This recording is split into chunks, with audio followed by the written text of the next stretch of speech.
The Late Night Alternative with Iain Lee on Talk Radio. We have ways of making you talk. Sitting at my piano one day, a magical thought came my way to write a number for the BBC.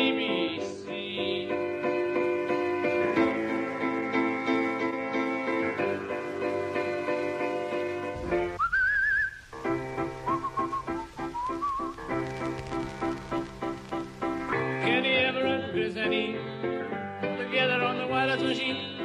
Can you ever undress any all together on the wireless machine? Oh, can you ever undress any all together on the wireless machine? Mr. Everett, my Severina, this Navaratnia,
That Friday feeling on Mansfield 103.2. Sue Morgan, she's back. Here what, Casey? I thought you wasn't going to talk about sport.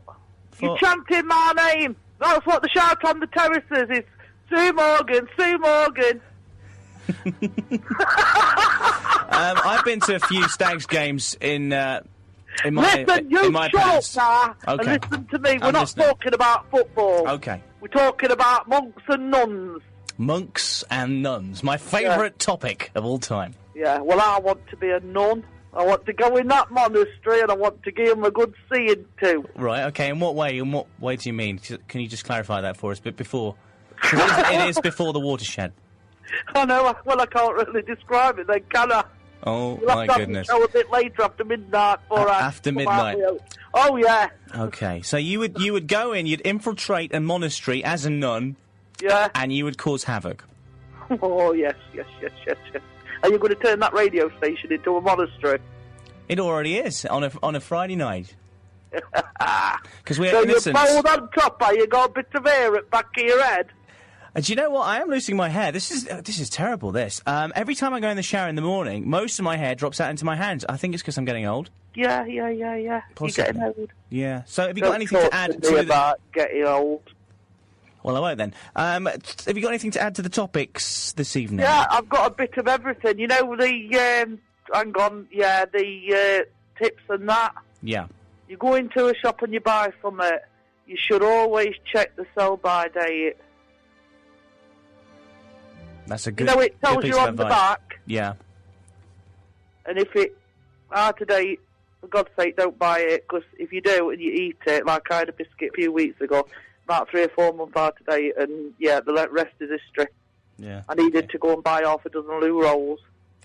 Well, we won't go there. But so basically, the idea is that you don't buy anything out of date. That's a very, very good piece of advice. Hi, Tiger. Hello, who's this? It's June. June, how you doing? I'm fine, thank you. What have you got for us this evening? Don't use an ashtray on a motorbike. Why would anybody use an ashtray on a motorbike? It's just a tip. That's a wonderful tip. Thank you very much for that. Have you got anything else for us this evening? Because I've not used my. You should have told me about this as a producer. I'm not using my goodbye, my catchphrase. Oh, yeah. Can I use it on you now, Jim? You can. You can sack Cam then if he's not using. Well, yeah, we told you this last week. He's got a contract through Oh, until yeah, he hasn't. 2013. Oh, I can't have his job then. Stay lucky, June. And I think you've got a lovely head of hair anyway. Thank you. Yeah, I know, but it's going quickly. Right, you didn't notice there. That's my end catchphrase. You ready? Try again. Go on then. Stay lucky, June. Stay lucky, Tiger. Bye. Bye. That works. Hello, you're on Mansell 103.2. Do you have a tip for us? Yes, mate. Who's this? My name's Mark. I'm calling from Sutton. From Sutton. What is your tip? Right, mate. If you want to buy a car... Buy one with 4 wheels? Is that what you're going to say? No. If you want to buy a car... Yeah. You need to buy... If you buy it right now at the end of March, you'll get the best deal you'll ever get, because in April, all the car dealerships start their new year. Ah, so now's a good time to get out there this weekend to buy cars? Yeah, to get your best discount.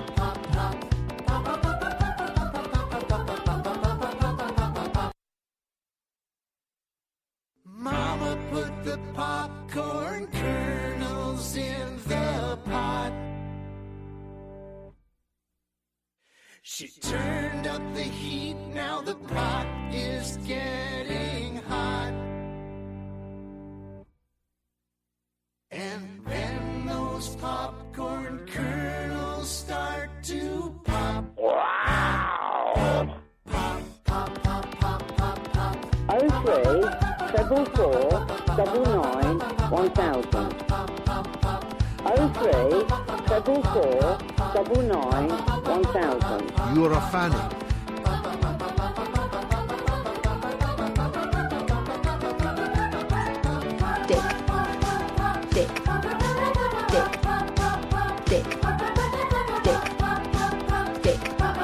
I'm David Babcock and I got my really stuck in the hook, but that's because Shag, a phone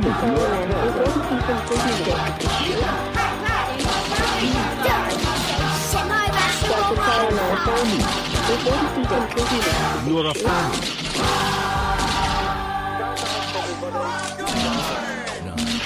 9, 8, 7, 6, 5, 4, 3, 2, 1.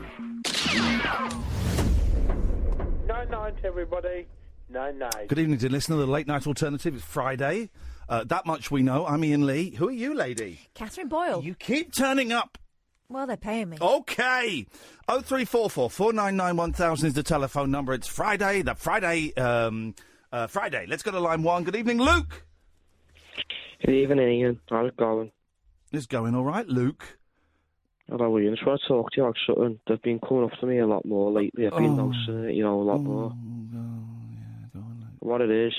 Hang on a second. I've just got to say... My bullshit detector is going crazy right now. But carry on, Lukington. So I've been a lot lately. Political correctness stuff. Oh, Luke. Listen. When you came on before, we had a little bit of fun, and I pretended you were real because I knew we'd get a little bit of viral traction from it. I can't pretend you're real anymore. You're the Black History Month guy. I can't. You're not good enough. Just hear me out, Ian. No, because okay. Do you know what? It's Friday, Kath. He's right. Let's hear him out. Let's hear the guy out. He may surprise us. Let's hear the guy out. Come on, Luke. Now the thing is, I'm not a racist or not, and I'm not for that. Okay. But I work. I am. There's too many of them over here. Too many.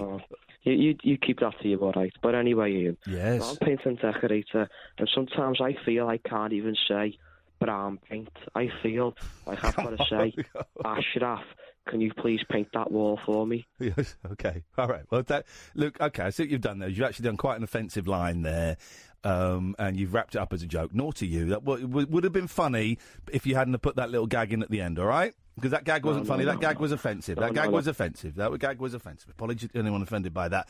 Let's go to Stephen. Good evening, Stephen. Hey, what? Oh, it's Stephen! Yes, mate! Woo, yeah! This is it! This is the time, it's the real thing, and I know that I'm ready for it. Let's do it, Stephen, tonight.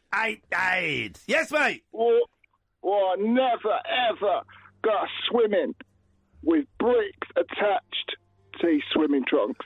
Never ends well, mate. Pick it up from the phone in. This is great. Why is that, mate? Why is that? Is that what your mum did to you when you were a kid? Well, you die. You die, mate. Thanks for the call, anyway. Yeah, well, thank you for the call, Stephen. 0344 499 1000. I guess we're carrying on Watco's phone in. Advice. Life advice. Hacks. Life hacks. The Life Hack Special. 0344 499 1000. How can anybody, right? Forget Toby Young, he's a bellend. How can anybody have anything bad to say about these kids that went on a thing? I'm disappointed that my kids didn't go on a protest today. I'm ashamed of that. How can anybody be annoyed? Someone phoned up Ferrari, right? Well, they should do it on a Saturday. Are you an idiot? You know when people do strikes, when they'll get the most attention, cause the most short-term damage, and will get the most press coverage? Load of kids go standing outside a school on a Saturday? That's not news. These kids are heroes to me. These kids are on the right side of history. These kids see... It don't matter to me. I'm going to be dead just as we lose Brighton. Just as we lose Margate underwater. I'm going to be done. My last dying breath, I'll be in the hospital. It'll be probably like a hovering hospital with laser nurses. And the last news thing I'll see will be, and Margate has gone underwater due to global water levels rising because... And I'll die. That'll be the last thing. I don't care. These kids, they won't have anywhere crap to go. They won't, because we are killing the planet. How can anybody have a bad word to say about these wonderful, bold, brave children? Sweary. Were they sweary? Yeah. Oh, good. What they were doing a proper protest. There was a great. Someone had a great. What do they call it? Stick with a bit of cardboard. Yeah. Someone had a great placard. There is no Planet B. Oh yes, mate. That is great, man. Go to Cambridge, A's. That is great. It's the last Friday before half term for a lot of these kids, so they're just bringing in their Spectrums and their walkie-talkies anyway. It's not as if they missed out on any proper teaching. It's not even get proper schooling anymore. No. I think these kids are heroes. We should be embracing them. You know what I mean by that? Not in a Ryan Adams kind of way. You know what I mean when I say that? We should be supporting them. Genuinely, I think they're heroes. I had some spare time this afternoon. I was going to go and find a school so I could just drive past and toot my horn and offer some support solidarity. For them. Yeah. I didn't in the end. I played Fortnite, but and the servers are really busy this afternoon. I wonder, but these kids. Excuse me. These young people, these citizens of today and adults of tomorrow are absolute heroes. And anybody who dares to speak out, this music really is inappropriate for it, but I like it. Anybody who dares to speak out and criticise them is a knobber. Simple as that. So, in the spirit of solidarity, because you didn't go out and give them a honk. No, I was playing Fortnite. Are you going to start recycling? Well, I mean, I have issues. No, but that's because I have issues with my local authority. What's that? And they're recycling. The first week I was in my new house, I did the right thing, and I put some of the cardboard boxes that I'd used to move into the recycling bin, and they left it, and they left a note on saying we don't collect cardboard in this bin. So that has to go in the other bin. So do you know what? Up yours. We're not getting any of my recycling, actually. You can get stuffed. Honestly, so no. But I support these young people. I think they're heroes. I think they are an inspiration. Well, not to recycle, though. Sir? So, no. No, they're an inspiration to bunk off. Right. They are an inspiration to bunk off. That is what. 0344 499 1000 is the telephone number, dear listener. If you want to phone up and slag off those kids, do it. But I swear to God, I'm going to punch you in the throat. So that might put some people off, actually.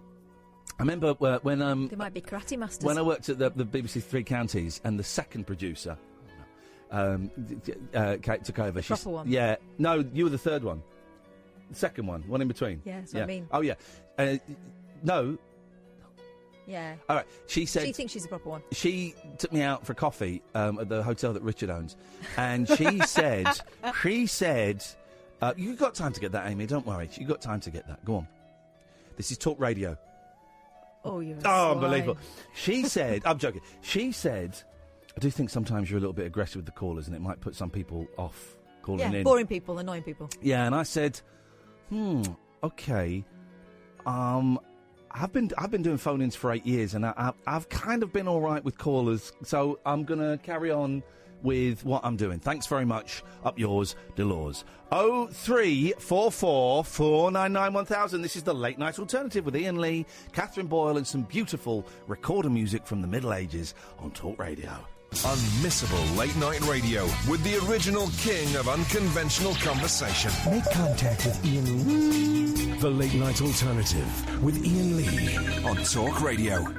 It's Friday. It's one of those. It's kind of the weekend. It's the last day of term for a lot of people. So there's that vibe is in the air. I've called it off my kids, I think. So 0344 499 1000. You speak to Amy. She'll take your name and number. Give you a call back. It will cost you pennies at the most. You can phone in about anything you want. Good evening, Andrew. Hello, Ian. Hello, Andrew. Well, last week I rang up and I weren't happy because Catherine Boyle was on. That should have made you very happy. But I was gutted that you weren't on. Okay, well, you had an excellent. Some might say I couldn't possibly comment. Some might say a better replacement than the original show. But at the very least, Catherine shows the only thing lacking when Catherine does the show on her own is a dick. Take that how you want to take it. No, there are dicks. Oh, really? Okay. That's your problem, Andrew. Suck it up. You're a racist. What? You got a picture with a racist cowboy. Remind me the racist cowboy. He's the guy in New York. I watched a video. The naked cowboy. Yeah, the naked cowboy guy. I didn't have a picture taken with the racist cowboy because I deliberately swerved him, but I did go to the naked cowboy in Times Square. Picture of me with him, picture of my kids with him. The guy's great. The guy's a hero. He's a legend. Well, he's a racist, actually. So am I. I know you are. Well, you are a racist, and you're a massive paedophile as well. Well, okay, as Andrew. Well, that's not a real word. Now, Andrew, come on. Shut up, Catherine Boyle. No one to hear you talk, do they? Hang on a second. No, Andrew. No. No, yes. I'm really sorry that I didn't realise. That's all right. No, it's not all right. I didn't realise that we had one of them. By the way, Andrew, they can't hear you. You're still on the line. Stay on there if you dare, but they can't hear you. I've just moved you a second, and I apologise because I thought we were going to have some fun banter. I didn't realise we had an actual prick on the line, so I'm sorry that you had to hear that. And I thought the criticism at the start was just a little bit of fun. I didn't realise. I knew he was a dick. Okay, right. I didn't realise he was going to go that far. Okay, right. Andrew, I'm going to let you back on, mate.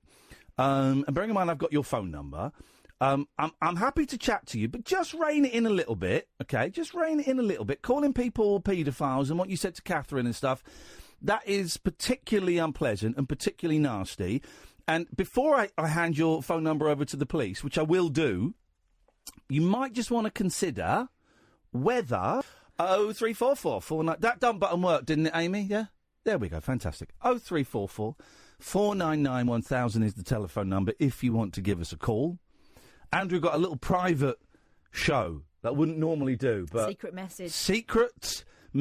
If you play the show backwards and press your red button. Sorry, Catherine. That's all right. Listen, I'm a grown up. Well, you're so small. I thought you were about 15, tiny. No.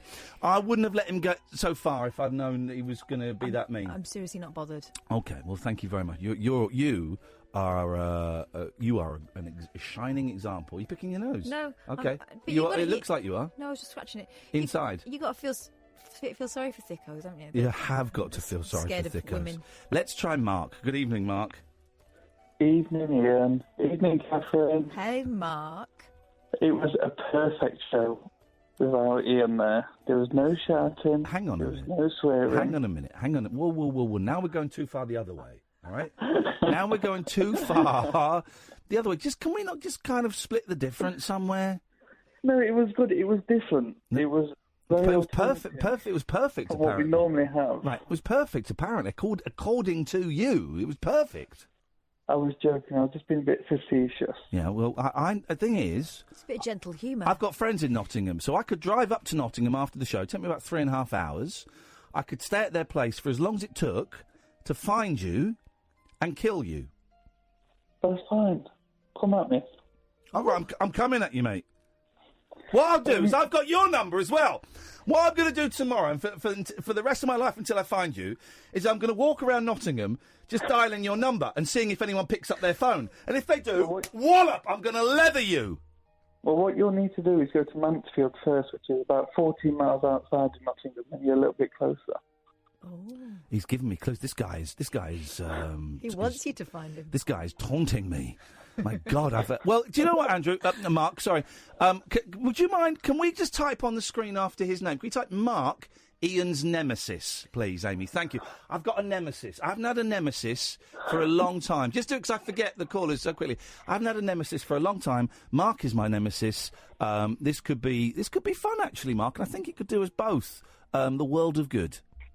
Well, that's not what I actually called up for, but that was what he was talking about, and I did call up on the night that Catherine was on herself. Okay, so why didn't you marry her then? Because I'm gay. Doesn't matter. Gays can get married nowadays, mate. I don't know if you heard the news. I'm not homophobic. Yep. And she'll take it any which way but loose. So what I called up for originally... That's a no. So yesterday was Valentine's Day. Right. Sorry, it was what? So, Valentine's Day. Valentines. Hang on a minute. Say that again. No, I'm not. Well, you're saying what my 7-year-old says. Valentines. Valentines. Steve Valentine's Day. No, it definitely isn't. Steve Valentine's Day. It's Valentine's. Duncan Valentine's. You're such an idiot sometimes. Yeah, I'm the idiot. I'm the one that's. I'm not the one that's calling it Valentine's Day. Anyway, carry on, Mark. I'm the one that's done a 15-hour shift and about to have a sleep. Mate, excuse me, mate. I'm 29 minutes into a 3-hour shift, so don't you start lecturing me about work, all right? Don't you lecture me about work. So, as I was saying, we got each other cards. Who, you and Kath? But I thought you were gay. Does your boyfriend know? I'm very popular. Does your boyfriend know you're gay? Or that you're seeing Catherine? I should hope he does. Okay. So we got each other cards.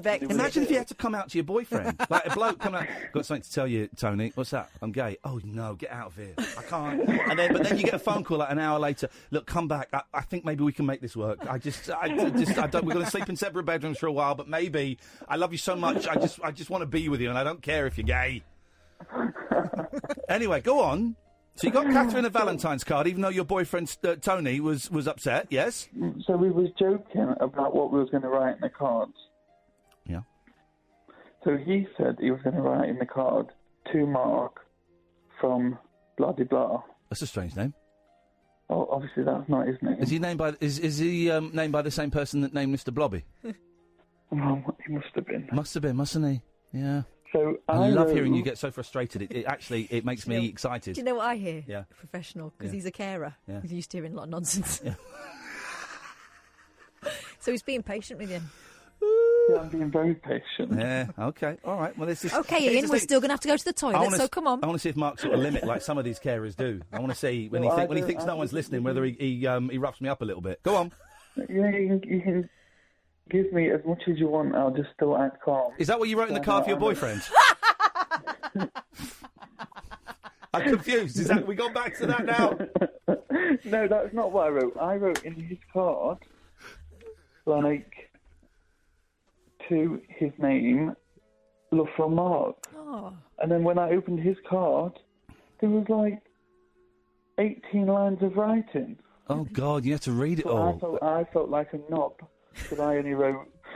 Well, that is a little bit dumb. You're supposed to, like, pour your heart... If you're going to do it, pour your heart out. So we went to Frankie and Benny's. What? These are your gay mates? No, Frankie and Benny's is like... Is this like a party? Is this like a wife swap? It's a restaurant chain. They do it in a restaurant chain. That's disgusting. I hope they've wiped down surfaces. Right?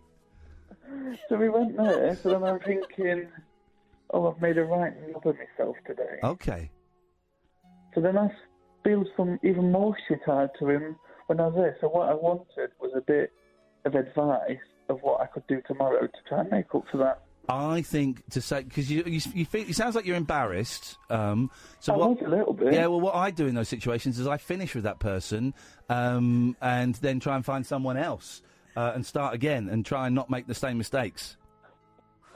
Or... What about you, Catherine? What would you do? Here's what I'm thinking. How long have you been going out with this lad?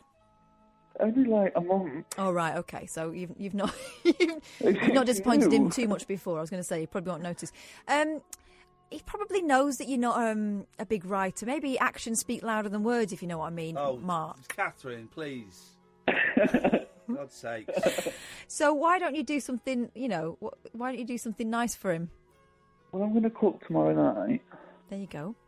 That's a But start. I need something else to kind of... Why don't you, give him a massage? Oh, God. That sounds like effort. Well, it is effort, but, he wrote 18 lines. The least you could do is rub a bit of oil on him. God, where is this going? You're going to be cooking anyway. Just use a bit of the old sunflower. No, I won't need it. No, he's on one of these Slimming World diets, so I've got to go out and buy some of that some of that Frylight spray. Okay. Well, Frylight will Listen, do, I'm sure. I'm losing the will to live here, Mark. I hope he listens to this and he dumps you. I'm going to have to bring you off now. Bring you off the air. Cut you off now, okay? Bye-bye. 0344. I've got no idea what's going on tonight. This is not We just advocate someone give a massage with Frylight. Multi-purpose. 0344. Frankie and Benny's. I thought they were his mates. Such a good one. I thought they were. 0344 499 1000. Dave, stay there. Alan Caddick, stay there. This is the Late Night Alternative on Talk Radio. The Late Night Alternative with Iain Lee. On air and off the leash. On Talk Radio. 0344 499 1000. I've lost not the music. What's the? I've lost my. What's the song called that I like playing? It's the theme tune to something. Peanuts. No, it is that. It is Peanuts. No, but it's not. It's Oh. Dun dun dun dun dun dun dun dun dun dun. No, it's not that. No, it's not that. And it goes. Dum dum dum dum dum dun dun dun dun dun dun dun dun dun dun. Blind date. Dun dun dun. No, what is it? It's called Dan to Dan. Oh, hang on. Oh, it's this. Yes. There we go. Right, here we go. We're in. Where? I don't know. All together now. Dun dun dun dun dun dun dun dun dun dun dun. Right, let's go to Dave. Good evening, Dave. Dave. David. Hello. David, speak to us. Hello. Yes. Oh, hear me? someone's. I've got an anonymous text that's actually signed by someone. Dude, you have not met your real nemesis yet. All regards, the blind drummer. I could beat a blind drummer in a fight, easy. You're not blind, are you, Dave? And you don't play drums, do you? I certainly don't, mate. That's fantastic. Dave, what can we do for you tonight, mate? Well, I just want to talk to that idiot that just came up and said something about the naked cowboy, right? Oh, for God's sakes. Dave. You know what, Dave? You and your mates can phone in as much as you want tonight, but... I don't know what you mean. Yeah, OK. Well, the thing is, David, we're better than you. The thing is, listen, I was all up for playing tonight. Totally up for playing. Calling me a paedophile, do you know what? I actually could have swerved that and still let the call go on, right? But the other rude stuff that was said to me and that was said to my best mate. So, Dave, you keep trying, mate, but you're not going to get very far, OK? Yeah, but Thanks very much for your call. Let's go to Alan. Yeah, but I. We've got a lot of new callers phoning in tonight. I wonder why. Half term. 0344 499 1000 is the telephone number if you want to call in. Good evening, Alan Caddick. Hiya, Mark. There we go. It's my birthday tomorrow. So what? I don't care. Aw. Call me. I don't care. Call me tomorrow. Oh, this time last year I was at the Glee Club. Oh yeah, bloody yeah. I nearly swore then. God, that was them, was it? This is It was this night last year. Well, it would be, yeah. Really? Yeah. No, that was just before Christmas, wasn't it? No, it was this night last year. Did you fall asleep there? I'm imagining Yeah, that. that was like Kath. Fell asleep in a comedy show. Yes. In a comedy show. Imagine. Twice. Twice. Well, you're a very busy person. Well, tomorrow I'm going to be a nice quiet birthday with a nice meal. You going to have a little dough somewhere? No, I'm going to have a meal. What are you going to have? How is it? I'm going to be going to a cocktail bar. Oh. Okay. So you have prawn cocktail? No, not Chris. I'm going to have a porn star martini. Well, I don't know what... Jesus. I don't know what that means. It's a cocktail. Okay. What's in a porn star martini? I don't want to know. It's got vodka. Oh. Hang on, I'm just trying to find the peanuts theme. Hang on, I've got to buy it. Is this it? No. No. I've got the Snoopy. Hang on a minute. Charlie Brown. Shut up. What? No. Hang on. This is Snoopy the musical, the original London cast. Hang on. Who wants to chase rabbits? Who wants to fetch sticks? Who wants to They lie made a down musical, and the play most dead? boring cartoon in the world. Sit out, lie down, roll over, play dead. Who wants to bake biscuits? Jesus. It was called Peanuts, wasn't it? But, okay, here's a question for you, Alan. Okay.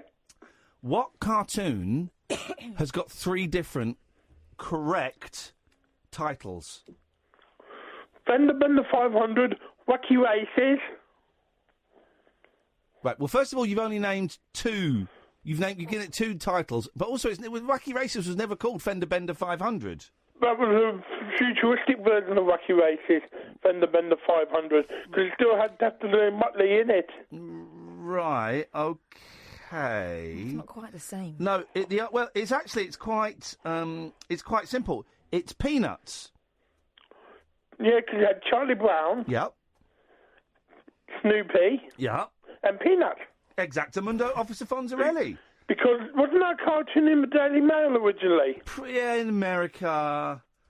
No, here. Peanuts started in America. Yeah, but in the Daily Mail Mate, here. sorry, excuse me, Alan. I'm just going to school someone. He said. Wasn't it a cartoon- cartoon in the Daily Mail originally? And you said, yeah. No. And in No, I in said America. no. Give me the sentence, the question he asked again. Wasn't that in the Daily Mail originally? You got it, yeah? And you said, yeah. No, I said no. Yeah, no, you said, yeah, in America. I said no in America. Give me his question again. You're No, missing I'm out. bored of it. No, I'm not. I'm never bored of being right. You got one. There's one word you're missing that explains why you're being a knob. Say it again. I'm not missing Say it again. I'm not missing originally. You are missing. You're missing originally. Originally. Alan! No, it wasn't in the Daily Mail originally. No. Listen to him. No. Throwing his weight about. It wasn't in the Daily Mail originally. No, it wasn't. You're Well, welcome. It has been in the Daily Mail, and so was Fred Bassett. Not originally. Fred Bassett. Fred Bassett. Jeez. Do you remember Andy Capp? What was he in? The pub. In the mirror. Go on, ask me again. Hang on, shut up. Ask me again. What about Andy Capp? What was he in? Trouble with his missus. Yay! What was her name? Do you remember? Erin Dawes. No. I don't care. Salvador Fideli's Mrs. in Minder, wasn't it? Oh! Feeling hot. I can't buy. I seem to have buggered the my buying facility on iTunes. So what I need to do is I need to manage. What do you want, Alan? Sorry, I'm managing. He wants you to be nice to him for his birthday. Well, I'm not going to, Alan. Get stuffed. Well. Okay. 0344 499 1000. This is Talk Radio. The Late Night Alternative with Iain Lee on Talk Radio. We'll get you talking. 0344 499 1000. Switchboard's empty for the first time. Kids, you got to try harder. If you want to get one past us, that's fine. You got to try harder. I would be so much more accommodating if you hadn't called me a paedophile. Do you know what? I'd have kind of let the paedophile line go. But then you were rude to my best mate. And no, not having that, mate. So, just kids, here's the thing, man. I've been doing this for 20 years. I've been doing radio for 22 years. And, our radars are so finely tuned. Yeah. I downloaded that Peanut song. I've got it. Excellent. I finally got it. Here we go. Here we go. Peanuts. With Snoopy the dog. Peanuts with Charlie and Lucy. Here's your host, the dirty one with the blankie. Big Pen, that's it. That really is the dullest cartoon of all time. The Peanuts cartoon. It's just awful, isn't it? Generally, I'm quite good with taking my kids to the cinema. I enjoy it. Sometimes I enjoy the film more than they do. Two films coming up in the next 4 days. But the Peanuts movie. It's boring. Jeez. 2 films coming up in the next 4 days. Sunday, we got The Kid Who Would Be King by Joe Cornish from Adam and Joe. And Tuesday, we got Lego Movie 2. It's going to be great. I like the Lego movies. Yeah. They're good, aren't they? And the first one was great. The second one... I tell you the one I can't get excited about, because it feels like it's too long between them, is Frozen 2. Frozen I love. Frozen's a work of art. Frozen is magical. Old-fashioned, but with a kind of modern vibe about it. I know your kids loved it. My kids loved it. Yeah. It was obsessive. It was on all the time. Oh, with the soundtrack in the car. Yeah, my youngest was going to marry the dark-haired one. My girls had the outfits. And now Frozen 2 has come out, 8 years later or something. And I'm just like, yeah. We'll probably go and see it, but it doesn't... I don't know whether we will. My kids are kind of over the Disney princess stage now. Yeah, yes. Are they over the snowman stage? Yes. Well, but then... There was 50 years between Mary Poppins and Mary Poppins 2 on the Rocks. So, I guess... here's the problem. Here's the problem I had with Mary Poppins 2 on the Rocks. It should have been set 50 years later. Right. Should have been set 50 years later. Right. So, hang on. 50 years have gone, but 30 years have gone. Why have you shaved off 20 years? That's weird. You should have done this film... 20 years, should have done this film in 1999. And now we should be getting Mary Poppins 3. This time means business. Mm-hmm. And that really annoyed me. That they didn't have the balls to go 50 years. It didn't bother me. It should have. I quite like the fact that it was Michael's kids. Well, it should have been his grandkids. It should have been. They ballsed it up, and you need to accept that. Here's what I do find funny, I've discovered, and I'm going to say it. I watched Mrs. Brown's Boys tonight, properly, for the first time ever. I was laughing, man. It was funny. It was funny. And here's the thing. Kath is all sniffy and all, no, it's not funny. Oh, it's common. It's so common. I didn't say it was common. I said it was crap. Yeah, but... sorry, you were laughing quite a lot. I wasn't laughing quite a lot. I was laughing at you because you were loving it. You weren't. He was like rolling about. She is funny. She's done a swear again. And she's not even a real woman. I did say there was too many swears. I did say it would be better if it was 15 minutes long. With Grandad sitting on his pants on the sink. But it was funny. But here's the thing, you were laughing at some of it because you were laughing when they did a gag before I laughed. So you weren't laughing at me. You I were laughed laughing at at the They gags. did one rude joke that I liked. Go on. Something funny. like, funny. Tell you Bob told Mills. me our Seamus had a... you told me our Seamus had a scar on it. You'd seen a scar on Seamus's willy. No, I said I'd felt it. I mean... It wasn't quite... You've delivered it back. You were going telling everyone that you'd seen a scar on Seamus's willy. I didn't see it. I felt it. Yeah. Rude. It was funny. Tell Bob Mills, please, because I know Bob Mills loves that show, and it was great. I enjoyed it a lot. Go and be friends with Bob Mills. I don't want to, actually, because the last time I met him, he didn't recognise me, despite the fact we've had many, many deep conversations about broadcasting, about comedy, and about stuff. You know, his problem is that he knows too many people. Yep. So he's forgetting the extra.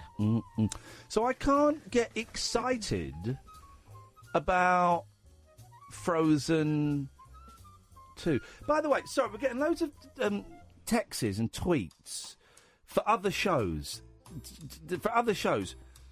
And I guess a lot of them, for some reason, we get retweets and stuff throughout the day. So Mike Graham's show and Julia's show and stuff like that. And they're all slagging off these kids. So M. Gozzi says, it's all bluff and down to the lefty teachers. They haven't a clue. Oh, no, hang on. That's about something else. Hang on. This is why... York says this is why 16-year-olds shouldn't vote.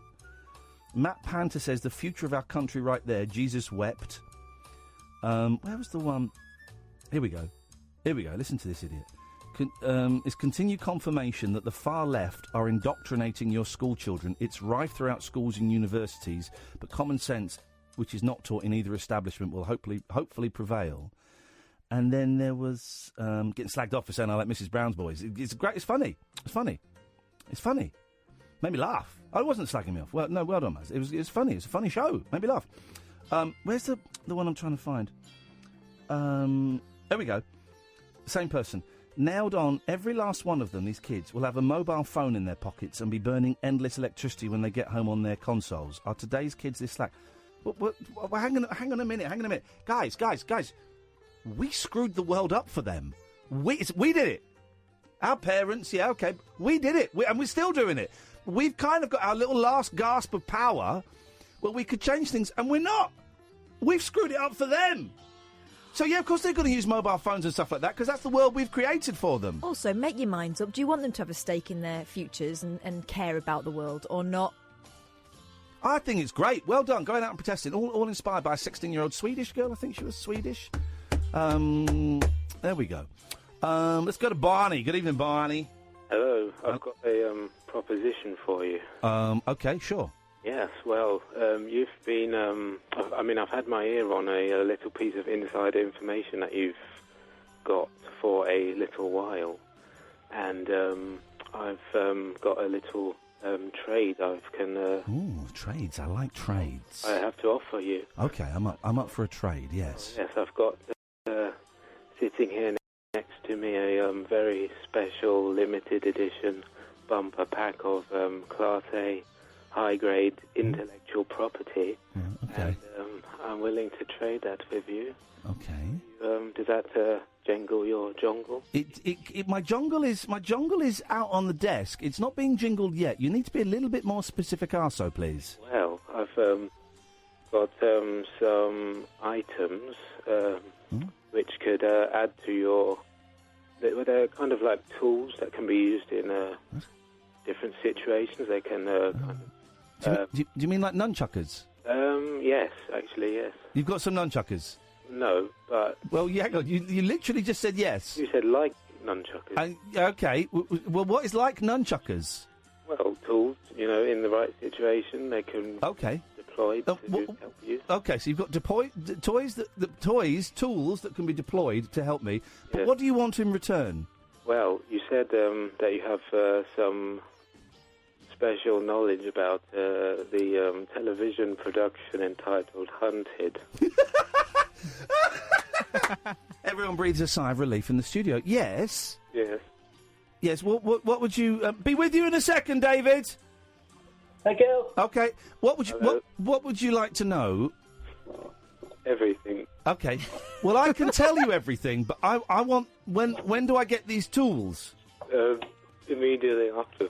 Okay. Well, it's kind of fake to a certain extent, in as much as, and they say this on the show, they don't have access to CCTV, they can't monitor people's phones, and yet you're constantly seeing them claiming they're using CCTV and monitoring people's phones. And also, when people go and meet their mum, and everyone's going, what are you meeting your mum for? Yes. You're told that you have to make contact with a member of your family or a friend, and you have to meet them in a public place. That's part of the challenge. Oh, well, they didn't tell us, did they? Well, they don't tell the punter, no. So can I have those intellectual tools that are like nunchuckers? Oh, yes, I've But with how do they not have access to CCTV then? Because it's illegal. But why are they showing it in the... Well, they're not. What they're showing, and I've not quite worked it out, but what they're showing is obviously stuff that they filmed. Oh. So the only way I can think they do it is the cameraman that is with the hunted people is grassing them up. Oh, they can't catch you at night time either. They can't catch you in the dark. But how do you know they don't have access to these? And, like, the emails, like, when they're monitoring... You do have to hand over your social media to them. For two reasons. One, at the start of each show, it says some tools used are being replicated, for example, CCTV. And when I was interviewed about possibly being on the show, they told me they don't actually have access to CCTV. Oh. Are you one of... Hang on a minute. Are you one of the hunted? One of the hunters? Or the hunted? No. Sorry? No. Which one are you, hunted or hunters? No, neither. You sound like you're one of them. No. What's that noise? There's all these weird noises. Are you eating on a plate or something? David, I'm not. David, are you eating on a plate? Oh, I didn't know I was live. I'm making some pasta and sauce. What kind of sauce? There we are. Oh, God. Did you get it out of the Hoover? No, don't do that, please. Okay, no, well, fine, okay. And for those of you who don't know who David Babcock is, David, of course, is a regular caller to the show, and his David Babcock's origin story. I'm David Babcock, and I got my willy stuck in a Hoover. I like mine quite hard, and then I like to put it all in my mouth at once. Barney, I hope that answers your questions. Please send that stuff to me immediately, or I will kill you. Okay. Thank you very much indeed. David, stay there. Okay. Enjoy your pasta. The Late Night Alternative with Iain Lee on Talk Radio. We have ways of making you talk.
I'm David Babcock, and I got my willy stuck in a Hoover. 0344 499 1000 is the phone number. I forgot to mention in the first hour, we talked, we'll come to you in a second, David, give you time to finish off. Loads of you will remember Denis from Dunstable, who used to call us a lot, used to call me and Kath at the other place we worked at, and we kind of left BBC Three Counties Radio to get away from him. Someone gave him the number to this show.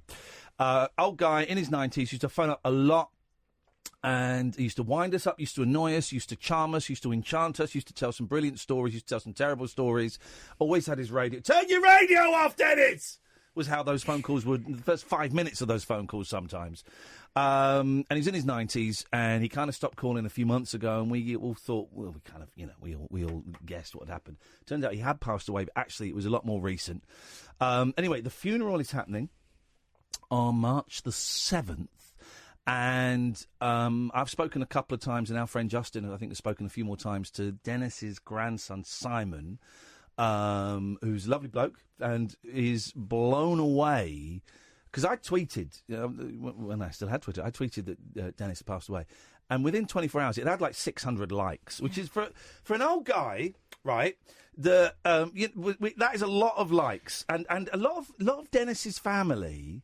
His grandkids knew, but his own kids didn't really know that he was a little bit of a cult. Yeah. He was a bit of a celebrity. I remember one of the granddaughters phoning us once about Denis. Could be, yes. Saying how she loved the fact that he came on the radio and how we used to chat to him and stuff. But people had a lot of affection for Denis, and I know that we contacted over and over in the time when it got very quiet around Denis. Loads of people were asking us whether we knew anything, and we were making kind of gentle inquiries, but what are you supposed to do?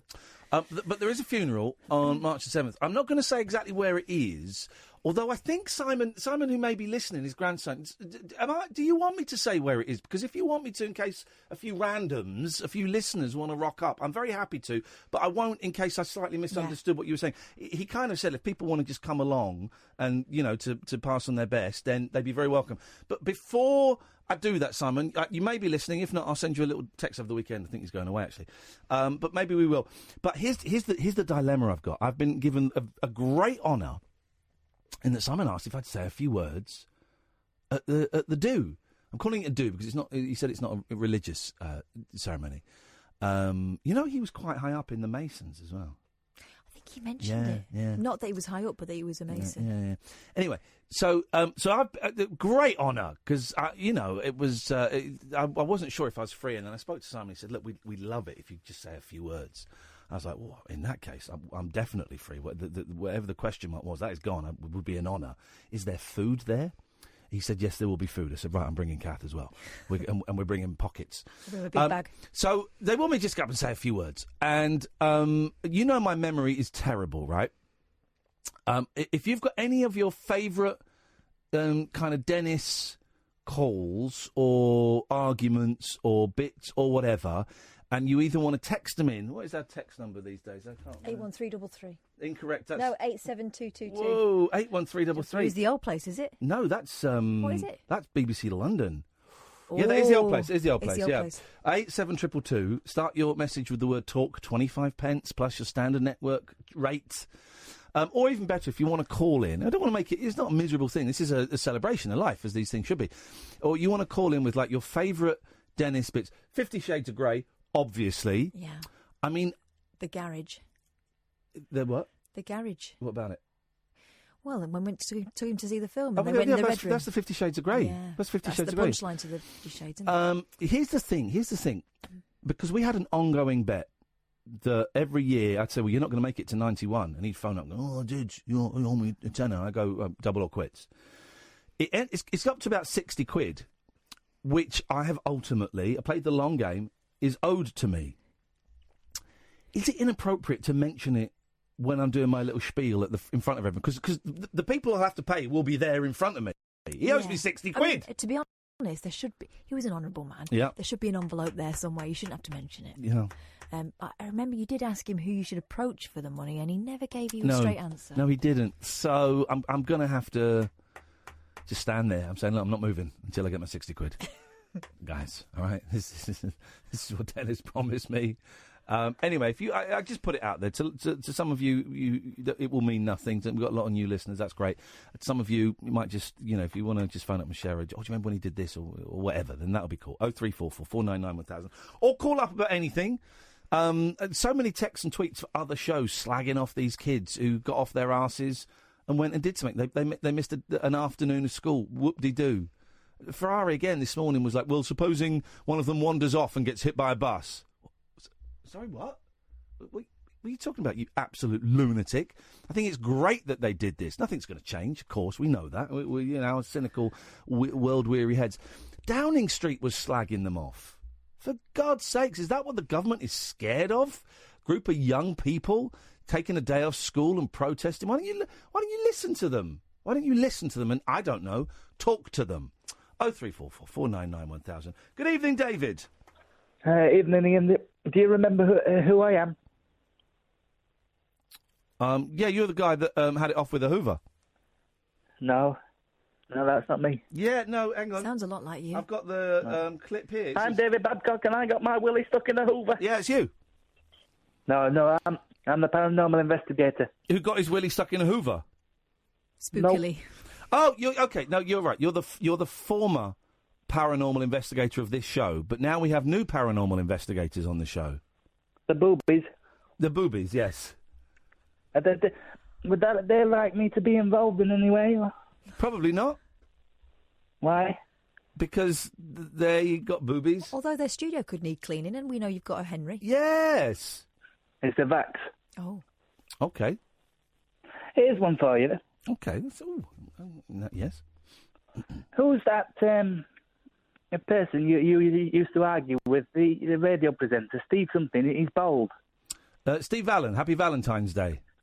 He's followed me on Twitter. Send him a DM, tell him he's an idiot, and then block him. No, I don't. Well, he follows you, does he? I don't know why. No, I don't think it's really him. I think you're being followed by the fake Steve Allen. Yeah. Does he look like Paddy from from Emmerdale? Oh, yeah. Yeah. Right, it's not him. Ollie says, I sent you a transcript of the sex bots conversation with Denis and attached an MP3 of the call. Do you have that, Catherine? Probably. Okay, fine. Well, there you go. You could play that out. Yeah? Okay. Might be a bit inappropriate. No, I totally disagree with sex with a robot. That's Denis. I've got it. Have you got it? Yeah, do you want to hear it? Send it over to me and I'll... We can pretend to be... Let's play a bit of it now, because I don't really remember... I mean, I don't remember this guy we're talking to now. So what was your name, caller? David Babcock. Okay, all right. But by the way, people, it's coming up on the screen that you're tweeting... People are tweeting my @Iain Lee with clips. Hannah, I don't have Twitter, so I don't have access to that, I'm afraid. And we can't pull it off, so it's... And you can't... No one can email me, so it's fine. So we don't need any more clips tonight. It will just be nice. We don't want clips. We will play this one. Thank you, Ollie. But just remind me of stories, please, as opposed to sending clips. But thank you very much indeed. Did you send it to the new one? Yeah. Okay, well, I'm refreshing. Sorry, David, did you want anything? You wanted us to put you in touch with some porn stars, is that it? Basically. Right, okay. Thanks for your call, David. Good night. Night. There we go. I mean, that's pathetic, isn't it? That's just pathetic. Let's try... Don't we have Babe Station where he is? Already my radar is pinging. But let's try James. Good evening, James. Hello. That's how good I am. That is how good I am. You are pretty good. Right, go on. Just want to say shout out the West. There we go. I mean... That's how good I am, James. I didn't even need to take the call. The name on the screen gave it away. Oh, dude. Come on, man. What is it, half term? What's going on with you guys? James? Oh, hello? Yeah, okay, you blew it. 0344 499 1000. This is the late night alternative with Iain Lee and Catherine Boyle on Talk Radio. Across the UK, online and on DAB. The late night alternative with Iain Lee on Talk Radio. Lingerie makes me tingle downstairs. Oh. I love the lingerie department. I love it. Do you love the lingerie department, Denis? Yes, I do. Good lad. Well, you know sex again. What's wrong with sex? Oh, there we go. Well, when was the last time you and Mrs. Dennis had sex? I don't tell you tricks like that, but I'll tell you something else. Yes. It was always great.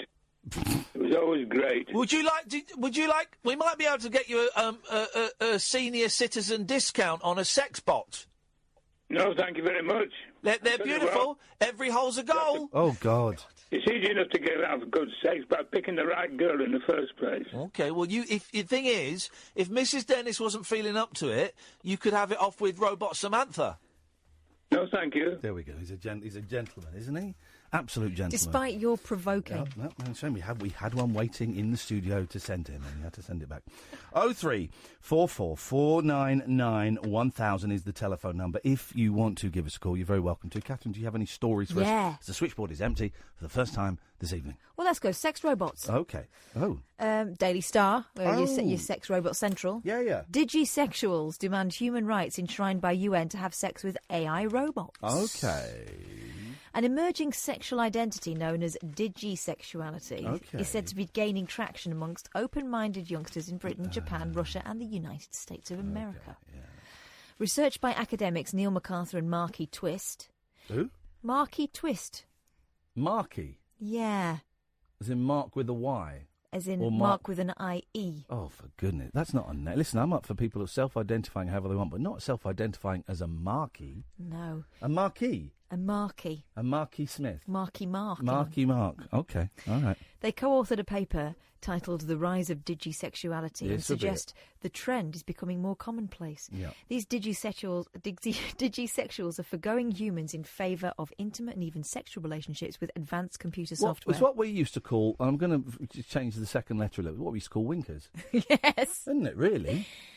They're into computer software and lifelike robots, according to Markey and MacArthur. One digisexual, Akihiko Kondo, a 35-year-old school administrator who married a virtual reality singer in Japan, deems himself to be a sexual minority facing discrimination. Yeah, you're facing discrimination because you're a weirdo. For those who identify as digisexuals, Markey and MacArthur believe they may be resistance akin to the pushback against other sexual minorities such as homo, trans and bisexuals now. And that's where you lose us. No. Pressuring for human rights protections could be one way in which digisexuals attempt to achieve recognition. The campaign's already begun online. Of course it has.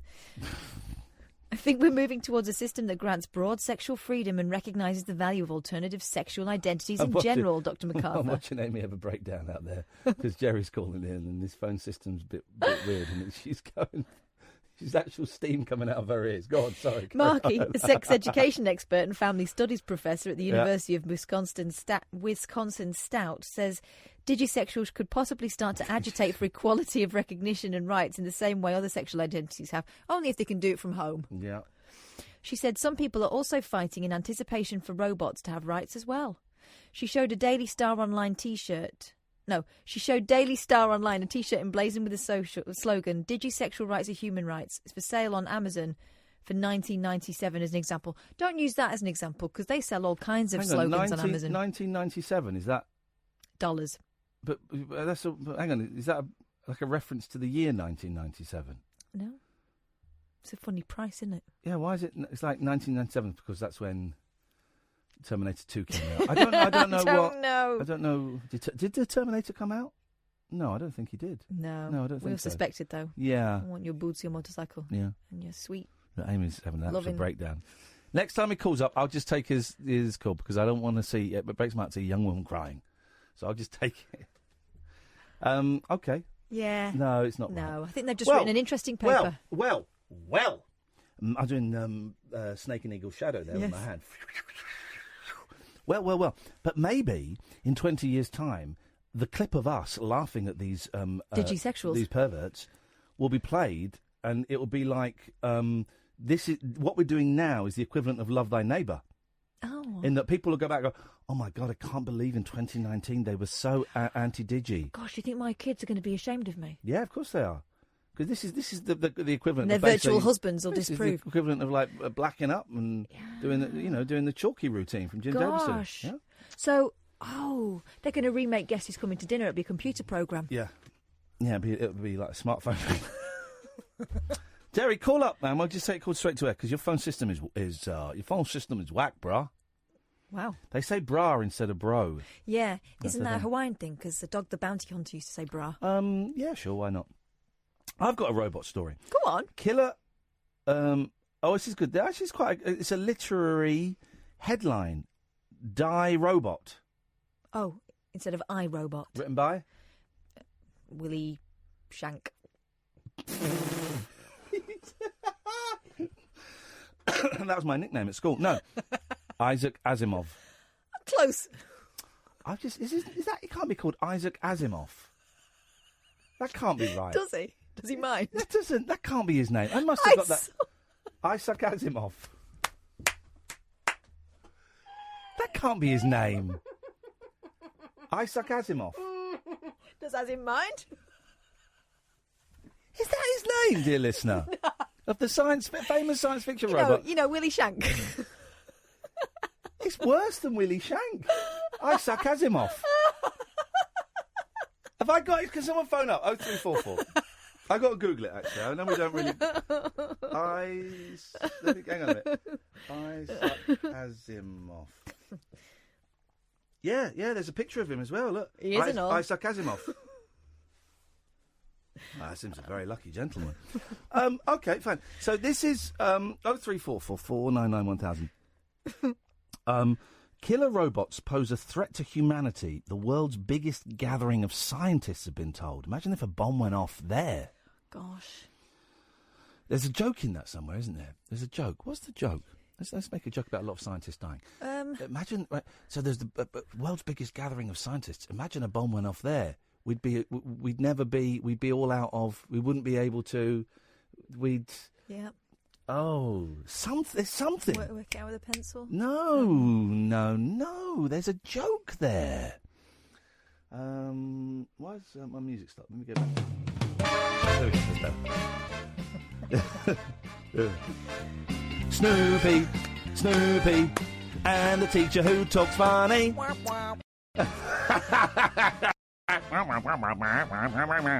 Yes, sir.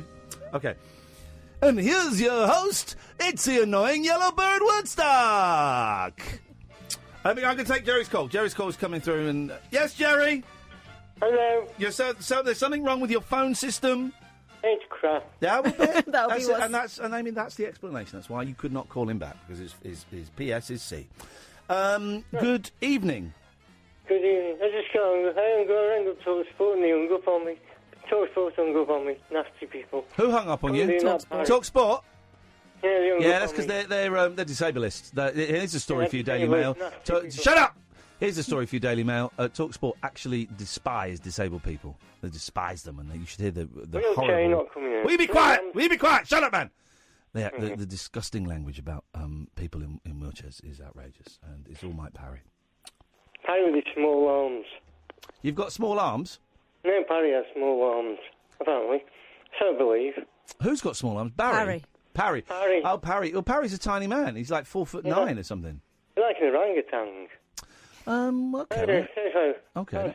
Okay, now we're getting a little bit offensive there. Yeah, a little bit. What do you want? What do you want, Jerry?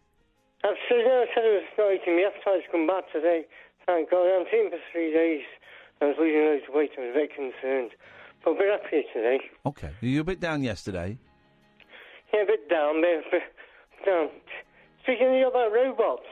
Yes. They did the voice of Twiggy out to Buck Rogers. You can. He did the voice. No, he did the voice to him. Beady. He did the voice to him. I don't know. Was it Twiggy? Was it actually Twiggy? Was it Willie Shank? Mel Blanc. Who? Mel Blanc. The godfather of the cartoon voices. You don't know. Yeah, well, I know, but that's quite. I don't know. That's quite a dull fact. If you'd have said it was Dean Martin, or it was what? Martin. If you'd have said it was Streisand or Sheena Easton, one of the classic female singers or something. If you'd have said, it was Jimmy Carter, or if you'd have said it was Reagan. Again, that wouldn't have been surprising. So, but Mel Blanc, the guy that does voices, did a voice. I mean, David Koresh. Now that would be something. That really would be something. That was weird. I like good journalist, that Warburton guy. I heard him on. He's good, Chris. He's good. He's a good old reporter. He's a good presenter. He's a good boy to his mum. He's a nice guy. We like him a lot. He makes nice bread. Sorry? He makes nice bread. Right, you're fired. You're fired. Good night, Jerry. Outrageous. You had to mention the bread. Although, it's got to be said, I do love a bit of Warburton seeded. I do. It's delicious. It's great. But when my boys come over, you've got to buy, when the boys come over, they're over this weekend, you've got to buy Tesco medium sliced white. Really? Just the plainest of the plain breads. They love it. It's like eating cardboard, though. But now I've got to put the bread. I don't have a bread bin, guys. I don't have a bread bin or a toaster.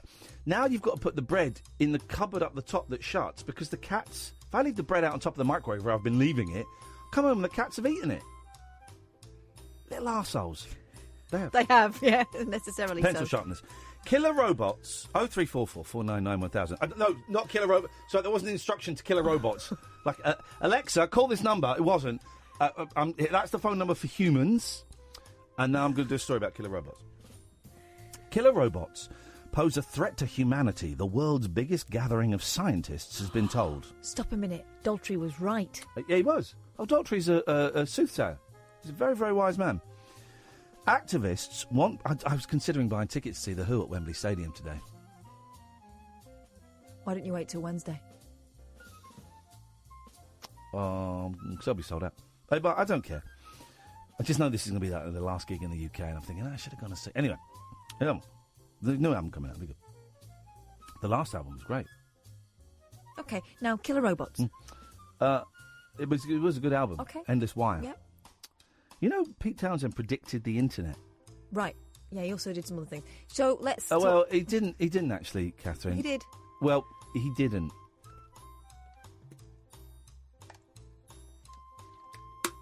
But he did, though. Activists, right. Killer robots pose a threat to humanity. The world's biggest gathering of scientists has been told. Activists want Britain to sign a UN treaty banning them in the same way as landmines. Killer robots. Can't ban... The thing is, you can't ban a killer robot. You go into the room to unplug it, it will kill you. Plug itself in. Yeah, plug itself back in. Have you seen those dog robots that can open doors? Those ones. And scientists... She said miming a swan with her That's hand. what their heads are like.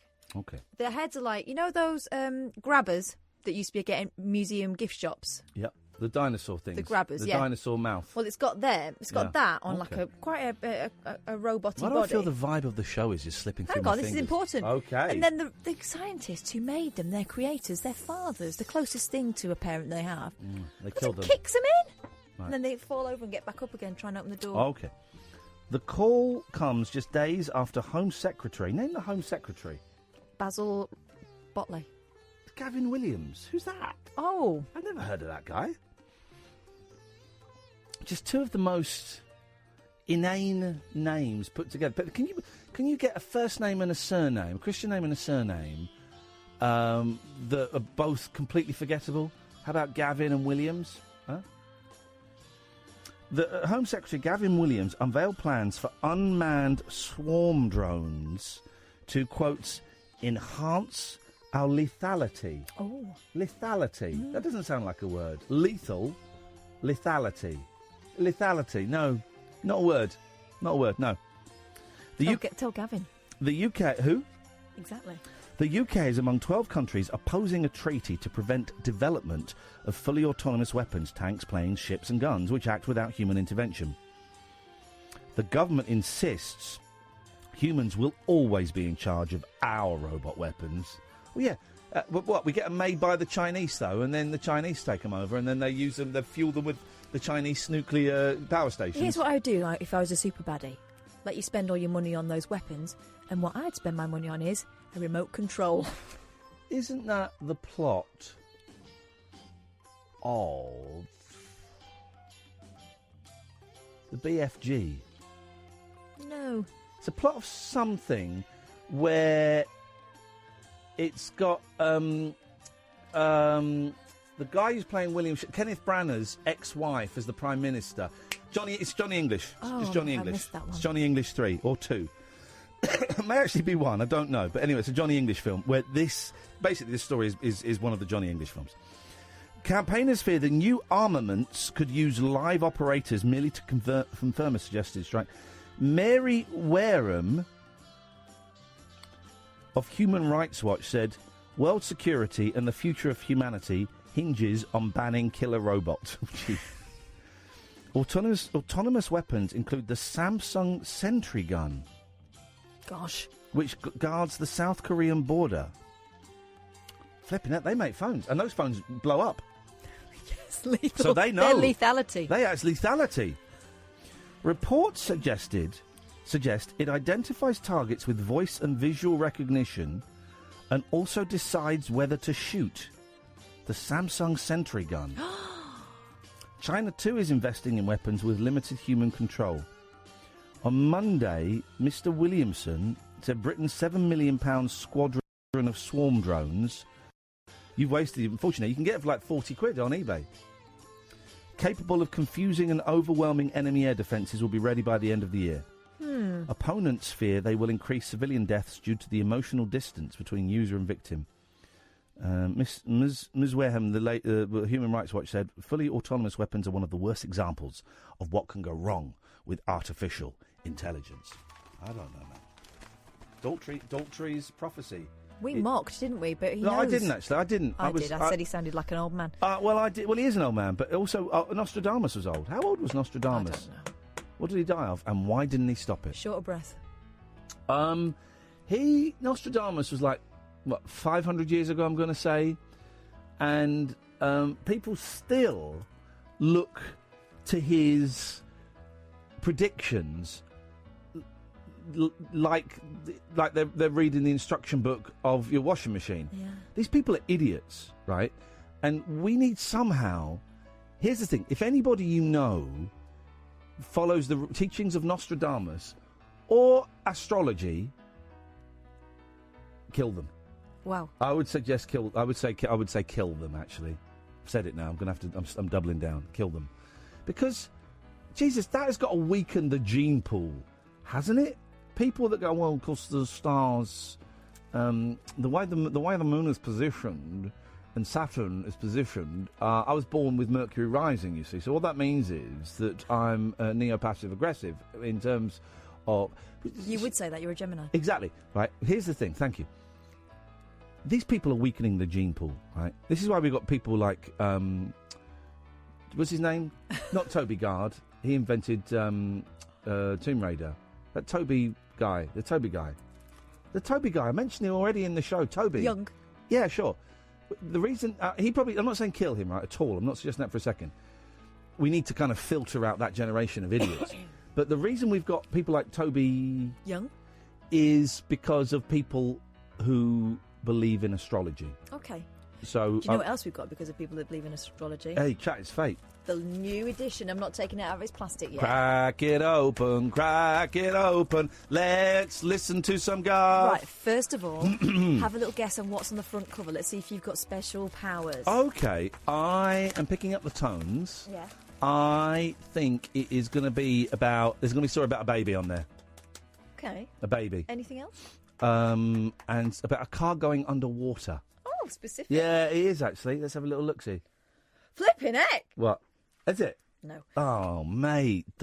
You would never have seen this coming. Sorry, is the show boring for you guys because we've got no callers? Well, call in then, you idiots! Whoa. And people are sat home going, the show's really boring. No. Well, call in then! Make it good! Well, I got to do all the work! Sorry. I made myself laugh there. Show's got really boring right now. Who said that? I don't know if anyone is saying it. I'm just... So, you're being psychic?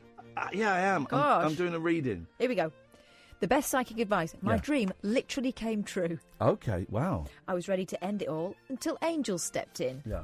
Murderer's ghost wanted to marry me, so my man had to die. God. Aliens helped me change sex, tricked into believing I was cursed, and the price I paid. Try a mystical spring clean.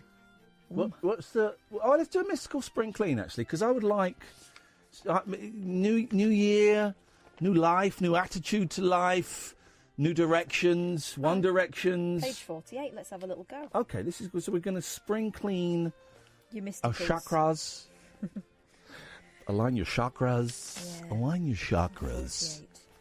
You may be interested to know that your chakras can be aligned automatically simply by chanting this magnificent sentence of delight. All right, here we go. Right.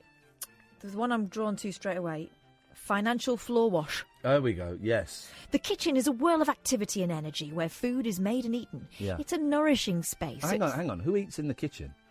People with big kitchens where they've got a table. No. Well, then they're eating in the dining room then.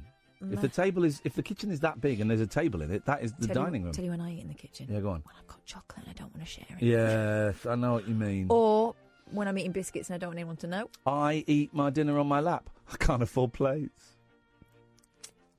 Thank you. That was good. You're an idiot. I'm not an idiot, actually. Hey, could I tell you something? When I was a kid, right, my next door neighbour, Fred, I was looking into his garden one day. No, don't do this one. And he had loads of soldiers, just like lined up. And I said to my dad, Dad, why has next door got loads of soldiers lined up? And he went, oh, that's just Fred's Armisen. Like the actor in America, Fred Armisen. Fred's Army son. Now, the reason I'm doing that joke again, 24 hours after the initial adaptation, is because I phoned up Catherine today and I said, Catherine, I need to have a word with you. Something you said last night sat uncomfortably with me, choose discomfort over resentment. I think the Fred Armisen... Wait. And in my mind I'm going, oh, here we go. I said I thought the Fred Armisen joke deserved more than scorn and contempt. I thought it deserved a lot of respect. It was off the cuff, spontaneous, it was a gag, it was actually very good, very well developed. And I said, well, I'm going to do that joke every night, every flipping night, until you give it a good laugh. So, what's tonight's Mate, you're reaction? embarrassing yourself. I'm not, though.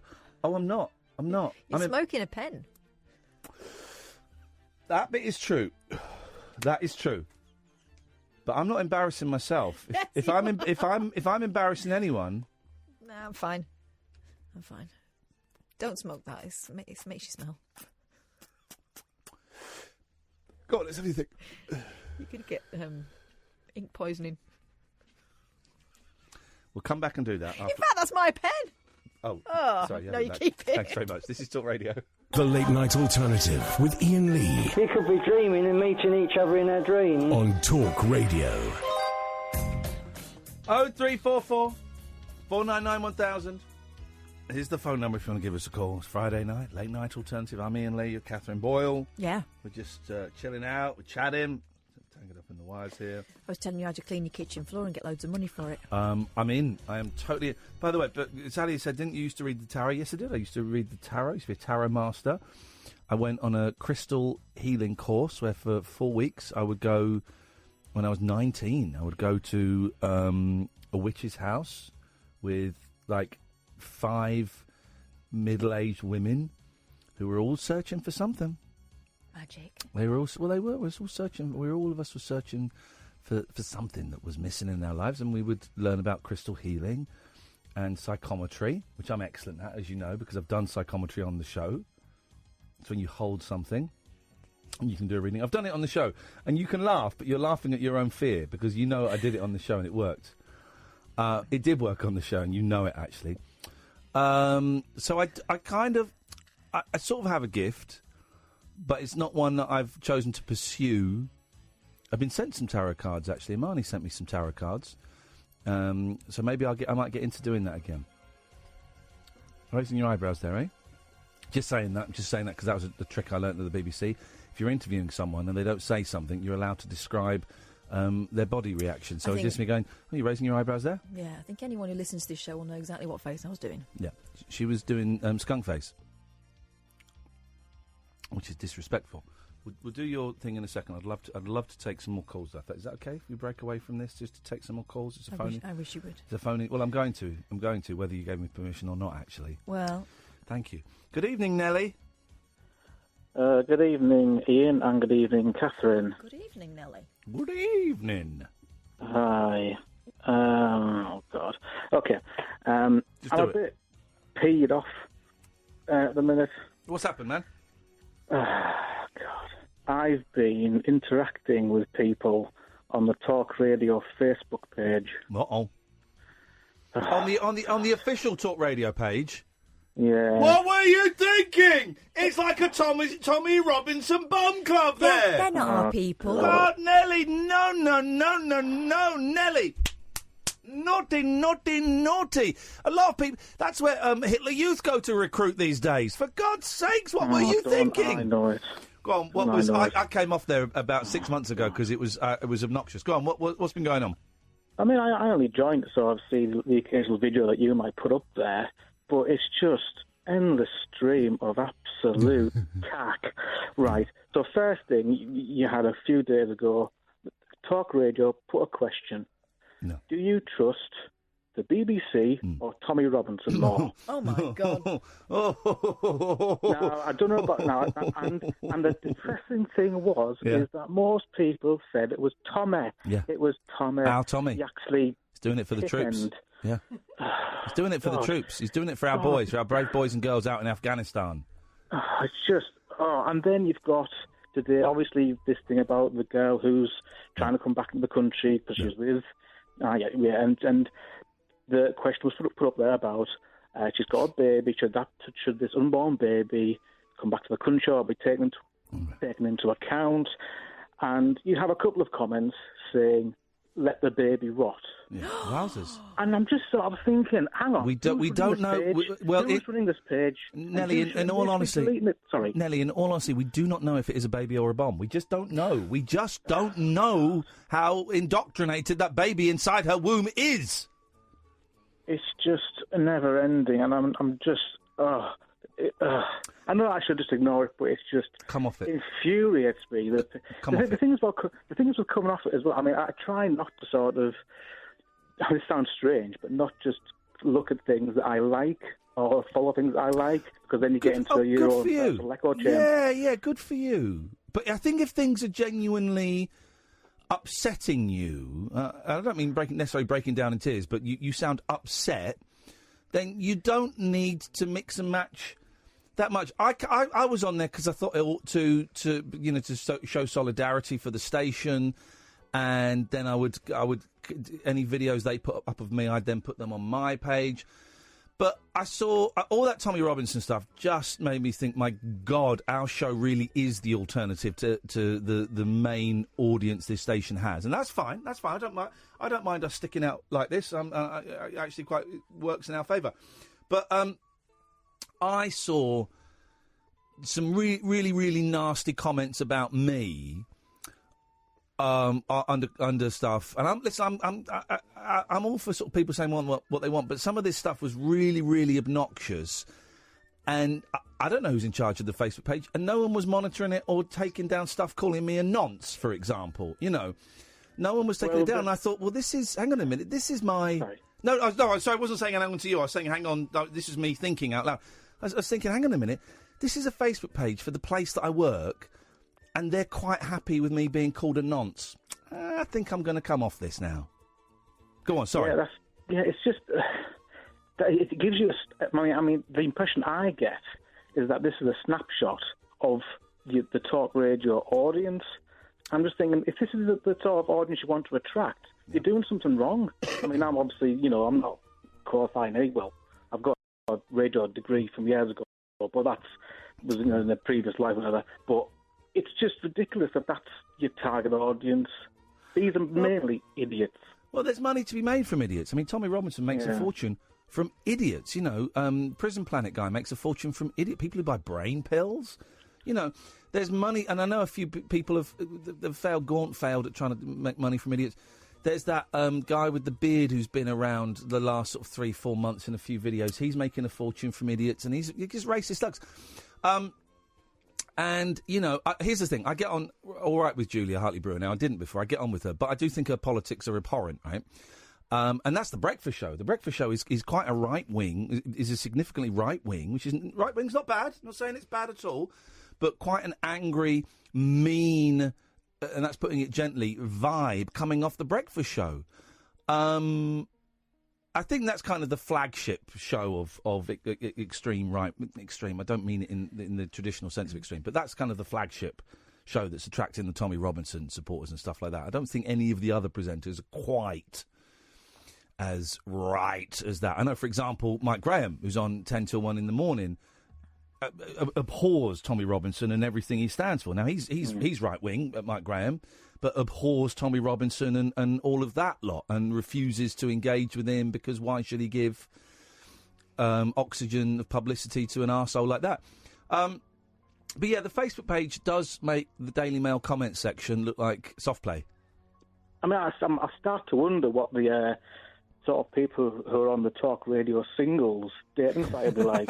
Likes, like Brexit, hanging, religious prejudice. Hang on, No, I'm sure they're all delightful. As they're paying for significant parts of this show, I'm sure they are all wonderfully attractive young men. And women, of course. Well, listen, come off that. I think with that Facebook page, once the tone was set, that's when it starts attracting a certain sort of person, because everyone else goes, I'm out. And also, yeah, exactly, it attracts, and what you need with a Facebook page like that, and I've got no idea who runs it, is you need someone who's on it all the time. It can't be just, I'm going to put this up and go. You've got to be monitoring it all the flipping time. And if there is people, saying we should hang this, we should shoot this baby, Iain Lee is a nonce, well then they should be taken off and banned. It should be monitored. It's not about freedom of political expression at that point. It's just about idiocy. Here's my suggestion, Nelly. I came off it because I just felt it was healthier if I came out of it. But there is a Facebook page, the Talk Radio Listeners, which is people who listen to the station, and it's run by fans of the station. I moved out of there about a month ago. That might be a place you want to go, or I don't know, just go hashtag TLNA gets a little bit of traction on Twitter if that's your vibe, or just come off social media because it's full of dickheads. Yeah, there is a dickhead vibe amongst a lot of people, isn't there? Just does me head in at the minute. I was thinking about creating an app as well. And I was thinking, how hard is it to create an app? Oh, hang on a minute, right? So when you say you were thinking about creating an app, you mean you were thinking from the basic Yeah, get-go? it's quite hard. I mean, can you do computer programming and not just basic? No. Right, it's quite hard. Isn't like sort of like an app that can help you write an app? I don't know. Nelly, I don't know, but I wish you the best of luck. Good luck with that. Thank you. Someone is doing an app for this show, Reed. It was Reed, wasn't it? I think the guy's name. And then that went all quiet, and he sent me an email saying, I'm really sorry it's gone quiet. Right? He wants to build like a soundboard app of all of the clips and stuff so you can have it on your phone, and it will be free, and, And so I sent him all of the clips. And he was quite busy on it for a while. Then he went quiet, and he sent me an email saying, I'm really sorry I've gone quiet. I've just got my mock GCSEs coming up and I need to revise. I went, oh my God, you're a boy. He's a young man. I thought he was like a grown-up bloke. All I'd seen was this tiny little picture online. So I said, oh, dude, you take as long as you want. If it takes a year, you go off and you do your exams are slightly more important than a soundboard app for this rubbish that's going to be downloaded by about 267 people. So that is happening at some point. And of course, we are going to put together a book of transcripts of the show. Can we, maybe on Monday show, let's not do it tonight, but maybe on Monday show, we'll have a little run through of all the ones that we've got. Yeah. We'll name them, we'll see how much we've got. And if people want to do a few more, then that would be awesome. They are coming in. If you go to my YouTube channel's got loads of different clips up. Some of them have been done already, so you might want to hold off until Monday. When we'll give you a rundown of the clips that the transcripts that we've got already, so you don't want any doubles. And then the plan is we put them all in the book because there's just something very funny about reading them. I don't know what it is, but it just made me laugh. We will put them in a book, and then we will we'll sell the book, and all the money from the book will go to Samaritans. We're not going to make a lot. I'm not expecting anyone's going to get rich of this. We'll put it out in a nice little book. I think Unbound. Unbound. Yeah. Unbound. No. I think Unbound is like an online website that will print a book for you. I think so. That's what we'll do. And then the ultimate plan would be to do a performance, an evening of theatre, where people take these transcripts and take them completely out of the context of a radio studio and put them on a bus, or put them in space, or put them in Victorian times, or put them, you know, wherever you want to put them, man. Who cares? Or you want to do a performance art piece where you have 50 performers on stage. I mean, it'll be tricky, and they each say a word each. Whatever you want to put them into a song. Whatever you want to do. That's there. We've got another hour of this before Martin Kellner comes in, dear listeners. Gone quiet on the phones, but the calls we're getting are high quality. Oh, yeah. Very, very high quality, which is great. So if you want to give us a call, you're very welcome to. The phone number is, and it costs you pennies if that, 0344 499 1000. 0344 499 1000. This is the Late Night Alternative with Iain Lee and Catherine Boyle on Talk Radio.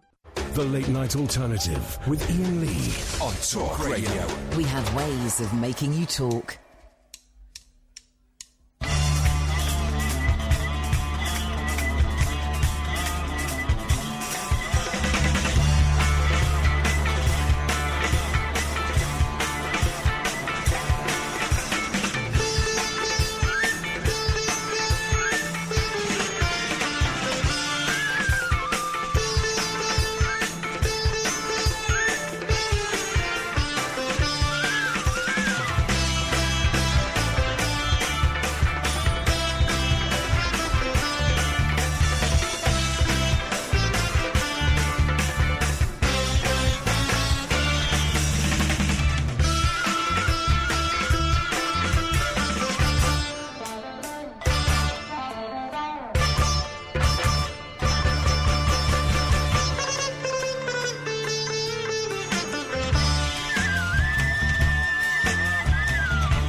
mate.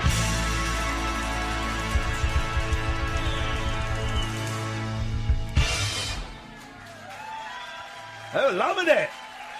As you would. I'd forgotten about that. That's Ananda Shankar. The Ananda Shankar Experience and the State of Bengal.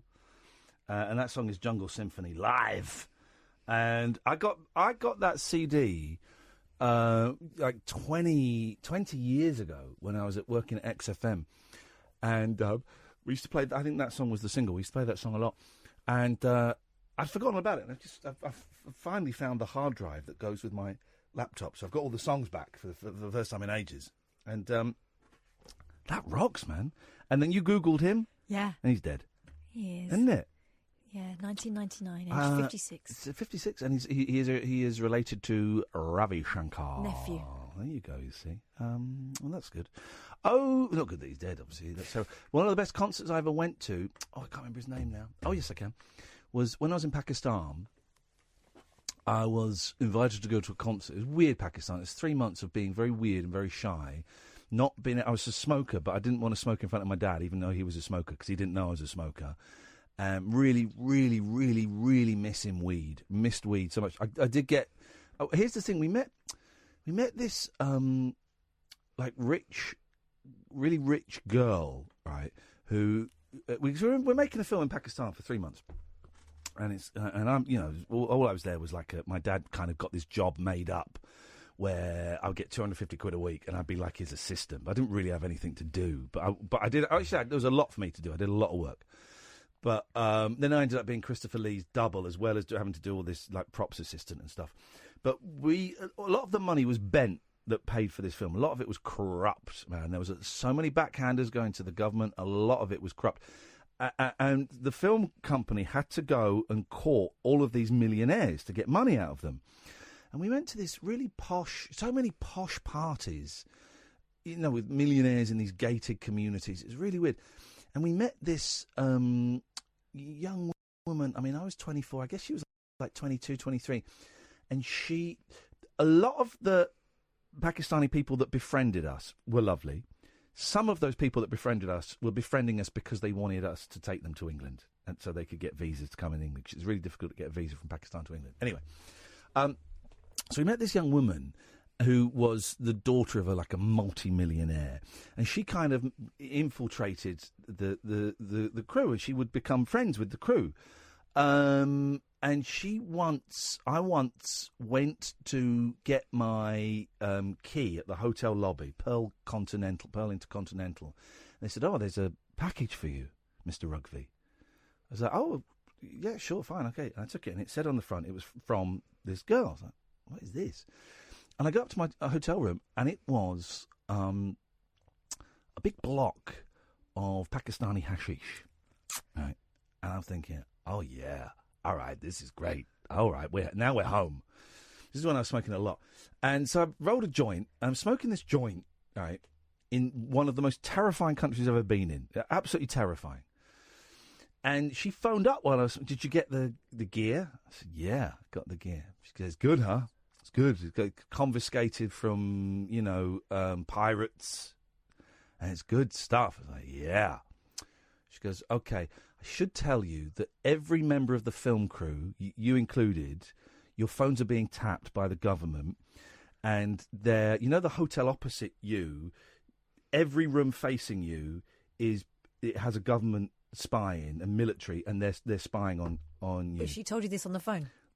Yeah. While I was smoking a massive doobie. And I'm like, okay. And then paranoia set in. And do you know what?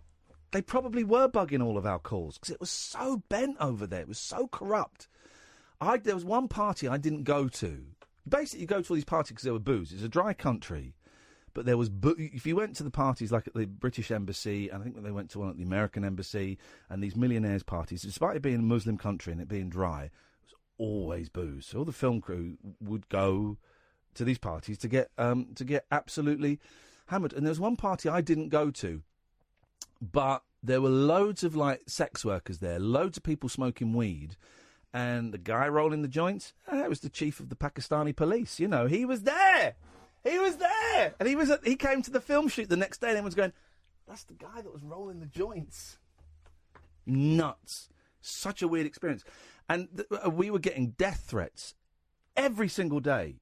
Every single day we'd be on the front page of the paper. And the controversy was, because we were making this film Jinnah, about Muhammad Ali Jinnah, who was like the Pakistani Gandhi, right? But it was actually, if you look into him, there's some weird things about him. There's some weird kind of...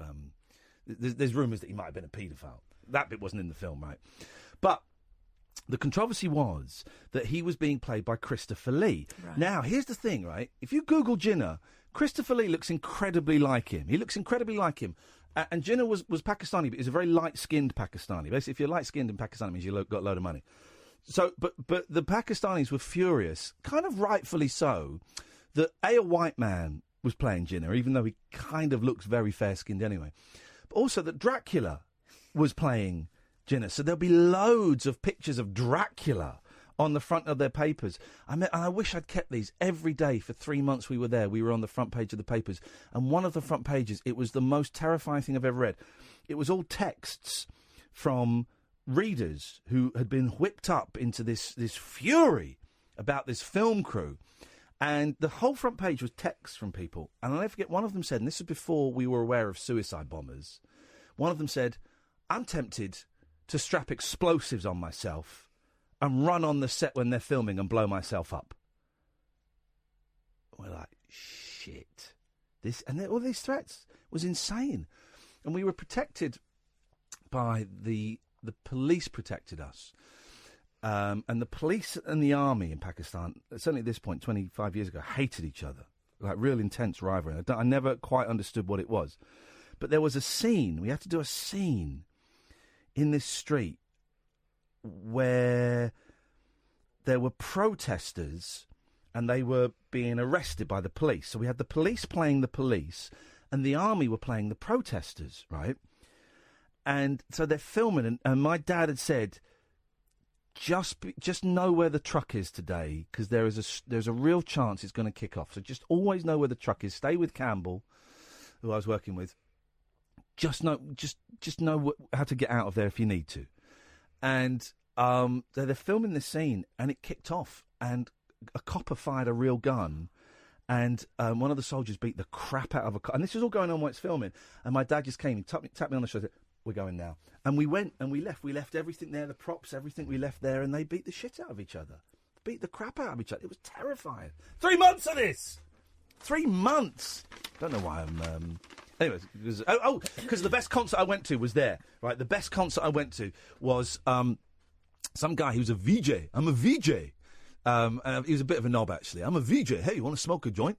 Yeah, of course I will. I'll hang out with knobs to smoke joints. And he made the weirdest joint. He had like a normal cigarette, and he put all the tobacco out, mixed the hash with the tobacco, then put it back in the cigarette. It was weird. But he took me to a concert, and the concert was...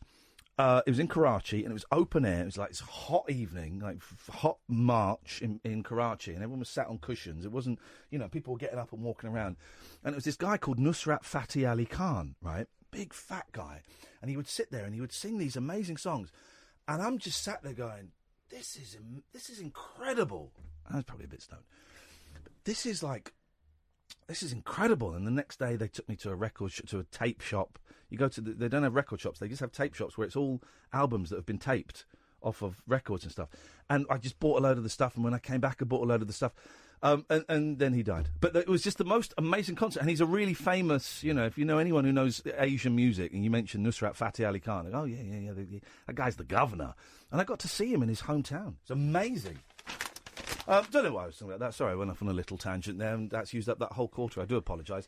0344 499 1000 is the phone number. You can, if you want to share your experiences of exotic gigs in exotic places. I mean, seeing Nusrat Fateh Ali Khan in Pakistan, he's a world superstar, and seeing him there and not really knowing who he was, but going, wow, this is incredible. So if you want to share your stories of exotic concerts all around the world, otherwise we'll just sit here and we'll go through the papers and online and share some stories with you. Oh, and about cleaning out chakras to make money. 0344 499 1000. 0344 499 1000. This is the Late Night Alternative on Talk Radio. The Late Night Alternative with Iain Lee. Hate alarm clock, hate going to work. On Talk Radio. Can I show you, before you do your cleaning your chakras to make money, can I show you the most handsome man in the world? You can try. Okay. I saw this picture and went, oh. Oh, gosh. Maybe I am. Because he is gorgeous. You ready?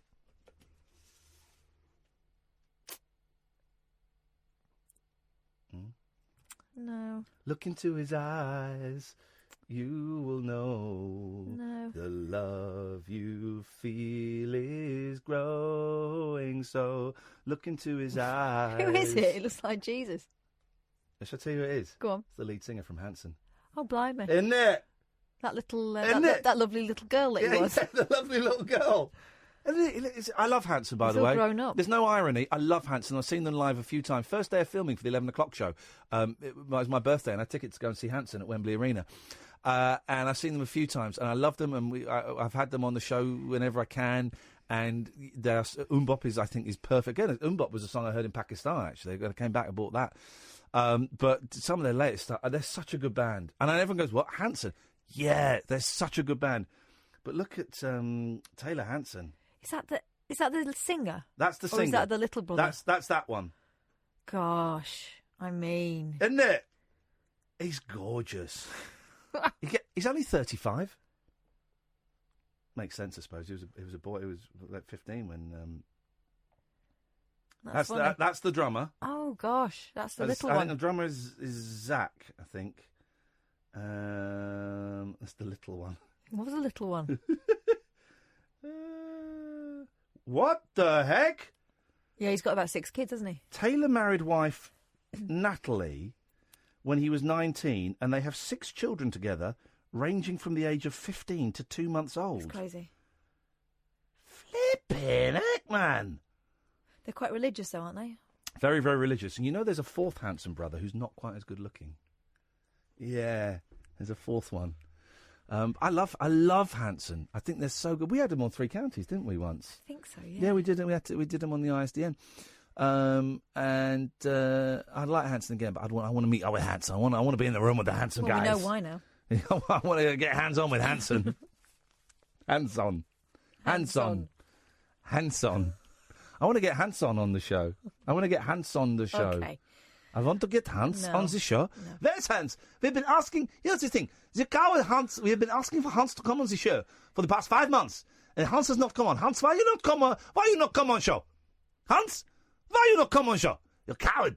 Yeah, shitty coward. Scheißen coward. The scheißen coward, Hans. You're not coming on the show. Every day, 5 months, we ask you to come on the show. We phone up. No, Hans not coming on. Well, you're a scheißen coward. And I will kill you, Hans. Hans will be killed. And the rock Hans. That escalated. Yeah, it did, didn't it? I know why he won't come on now. That's the German equivalent of this show, and it really is controversial. It really is. Let's do it. Let's make money from our chakras. Right, so your kitchen is a world of activity and energy, guys, where food is made and eaten. Yes, so according sir. to Chat, it's fate. It's a nourishing space, so the ideal spot to use when you want to boost your coffers. Yeah, the Nick Coffers. Yes, he likes the kitchen. Do your usual floor wash, add a squeeze of fresh lemon, known for its cleaning powers, and a couple of drops of basil essential oil. Why? I just put bleach in. If you prefer, you can make it. That's because you're not doing witchcraft. No, I love mopping the floor. I told you, this is the thing. I'm like an old man because I had a little fry up for breakfast at the weekend, and what I like to do with the frying pan is I don't put it straight in the dishwasher because everything gets covered in oil. Yeah. So I soak it in the sink for a little bit. So I put it in the sink, put some bubbles on it, washing up liquid, turn the water on, and then I sat down to eat my delicious. You're describing washing a pan. Well, I'm describing my life. So I sit down and have the fry. It's delicious. Got to eat quickly because the cats come up and jump on you and they try and eat it. And no. So I did that, and I'm watching telly, and then I thought I should put this plate in there. Oh shit! I'd left the tap on. No. Yeah, the whole place was flooded up to my neck. Not up to my neck, but there was a lot of water on the floor, and I do worry. I am gonna leave the iron on one day. I am gonna leave the cooker on one day, and I'm going to die. Oh. I'm going to die. A horrible, painful, hideous death. And it's going to be thoroughly, thoroughly unpleasant. When I was at university, I got a phone call from my boyfriend in the days when we didn't have mobile phones. Okay, yeah. And someone came and knocked on my door and told me that the communal phone had gone for me. And so I ran down the corridor. Ran down the phone? Ran down to the phone. phones. Ran down the phone. Ran down to the phone. Well, you said ran down the phone. Ran down the corridor. You said ran down. You said ran down the phone. Okay. That's what she said. Okay. I mean, okay. Be with you in a second, David. Okay. Ran down the corridor. Ran down the corridor to the phones, and I was on the phone for probably about half an hour. Okay. Came back I to love work. you so much.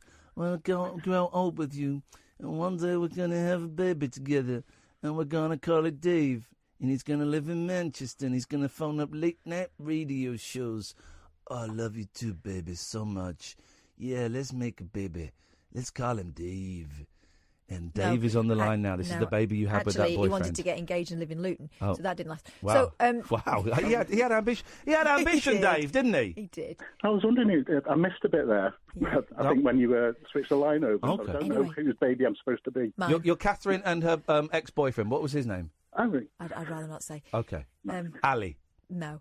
And then so I went back to my room all loved up, and I opened the door, and there was this awful smell. Because you did a big fart before you left. No, because I'd left the sink running. And the carpets were ancient and stinky, and it took me ages to dry that room out. Ages. Ooh, hairdryers at dawn? Hairdryers. Yeah. I used all my Little fan towels. heater. Oh, it was The fajita? Fajita? A fan heater. A fajita? Fanny heater? I had to keep leaving my windows open. It was awful. Oh. It stank. Dave, what can we do for thee? Because Catherine's going to tell us how to make money from... I am. All right. Which I'm very interested in, but hunted. Hunted. What a load of crap that is. It's crap. It's not, actually. Well, it's not as crap as you think. Well, actually, it is crapper than you think. And who? No. I just wondered which one of us had been. Just wondered which one of us had been for the interview about being on it and had the tricks explained to them. Whether it was me or you. Was it you? Right. I can't remember. Was it me or you? I think it was me. Even I abhor myself. I had a bit of a deep dive into it, but the way they replicate the CCTV and the number plate recognition is pretty clever. Tell us how they do it first of all, then tell us how you know. Okay, the CCTV, they obviously don't have access to live CCTV. Well, you say obviously because a lot of people, even though they flag that up at the start of the show, most people who watch television are idiots, and they still think it's CCTV. Intelligence services have to get special permission to access that Yes, stuff. they're not going to give it to a bunch of knobheads in some office for Channel 4. Definitely not. Right. So what they do is there's two production teams, one with the hunters and one with the fugitives. Okay, yeah. And they're not allowed to speak to each other. So they say, yeah. So they say. They go through, there's an intermediary. Right, yes, here we go, yeah. There you go. It's former head of covert operations for the Met Police, called Kevin O'Leary. Okay. And he decides what the hunters are allowed to see or to hear, right. Information that they're passed. Right, so hang on a second. It's gone from people thinking they use CCTV to actually there's one bloke who's in the middle of all of it and he decides how much the hunters get. So he basically decides whether the people get found or not. Yeah. No, because what they do is because the production team are on the ground with the fugitives. Yeah. So they'll say where they are, and if they're near CCTV, they'll pass to this intermediary former Met bloke. Yeah. Who'll decide then if the hunters had access to live CCTV, which no one does, but yeah. Well, if they were hunting terrorist fugitives and they did have access, okay, then they give them the information of where that took place, and then right, like a day or two later, the production team will go around shops in the local area, actually get CCTV with all the permissions, and then but only the CCTV. In shops, not the ones that you see in the high street, the ones in, the news agents and BP. Well, Texaco. There'll still be private ones in high streets. No, I think you're incorrect there. That's not legal. No, banks have them outside. No, they don't. Their buildings. No, they don't. They do. No, looking at cash machines and things. They don't. The bit I found particularly far-fetched in the last one we watched, I think last week, was when they went to this person's house, demanded her phone. Yes, mate. And she had to hand it over. Now, she didn't have to hand it over. But she did. I think as part of the rules, she does. Well, no, but here's the thing. She wasn't part of the rules. She was part of the team. She was a stranger that this woman befriended, right? So if then someone comes to me and says, yeah, you've got to give us your phone, otherwise we're going to take it, I say, well, you can F off, mate. Yeah, here's a glass in your face. Have that. Get out of my house. But that's the thing. Again, they don't say there are rules, and one of the rules is, the one I was going to do was for 2 weeks. I think the civilian one goes on for a month.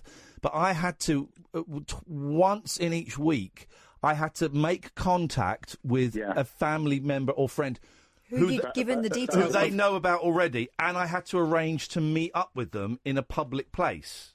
That is a bugbear of mine because that is one of the rules, and they really don't flag it up on the show at all. They make it look like everyone's just homesick, and they want to go and see Mum. Oh, he's going to go and see his mum. Let's hang around their house. I wonder when that's going to happen. Yeah, well, you know it's going to happen, and it's. I totally agree on that bit. They should make that obvious in the show rather than.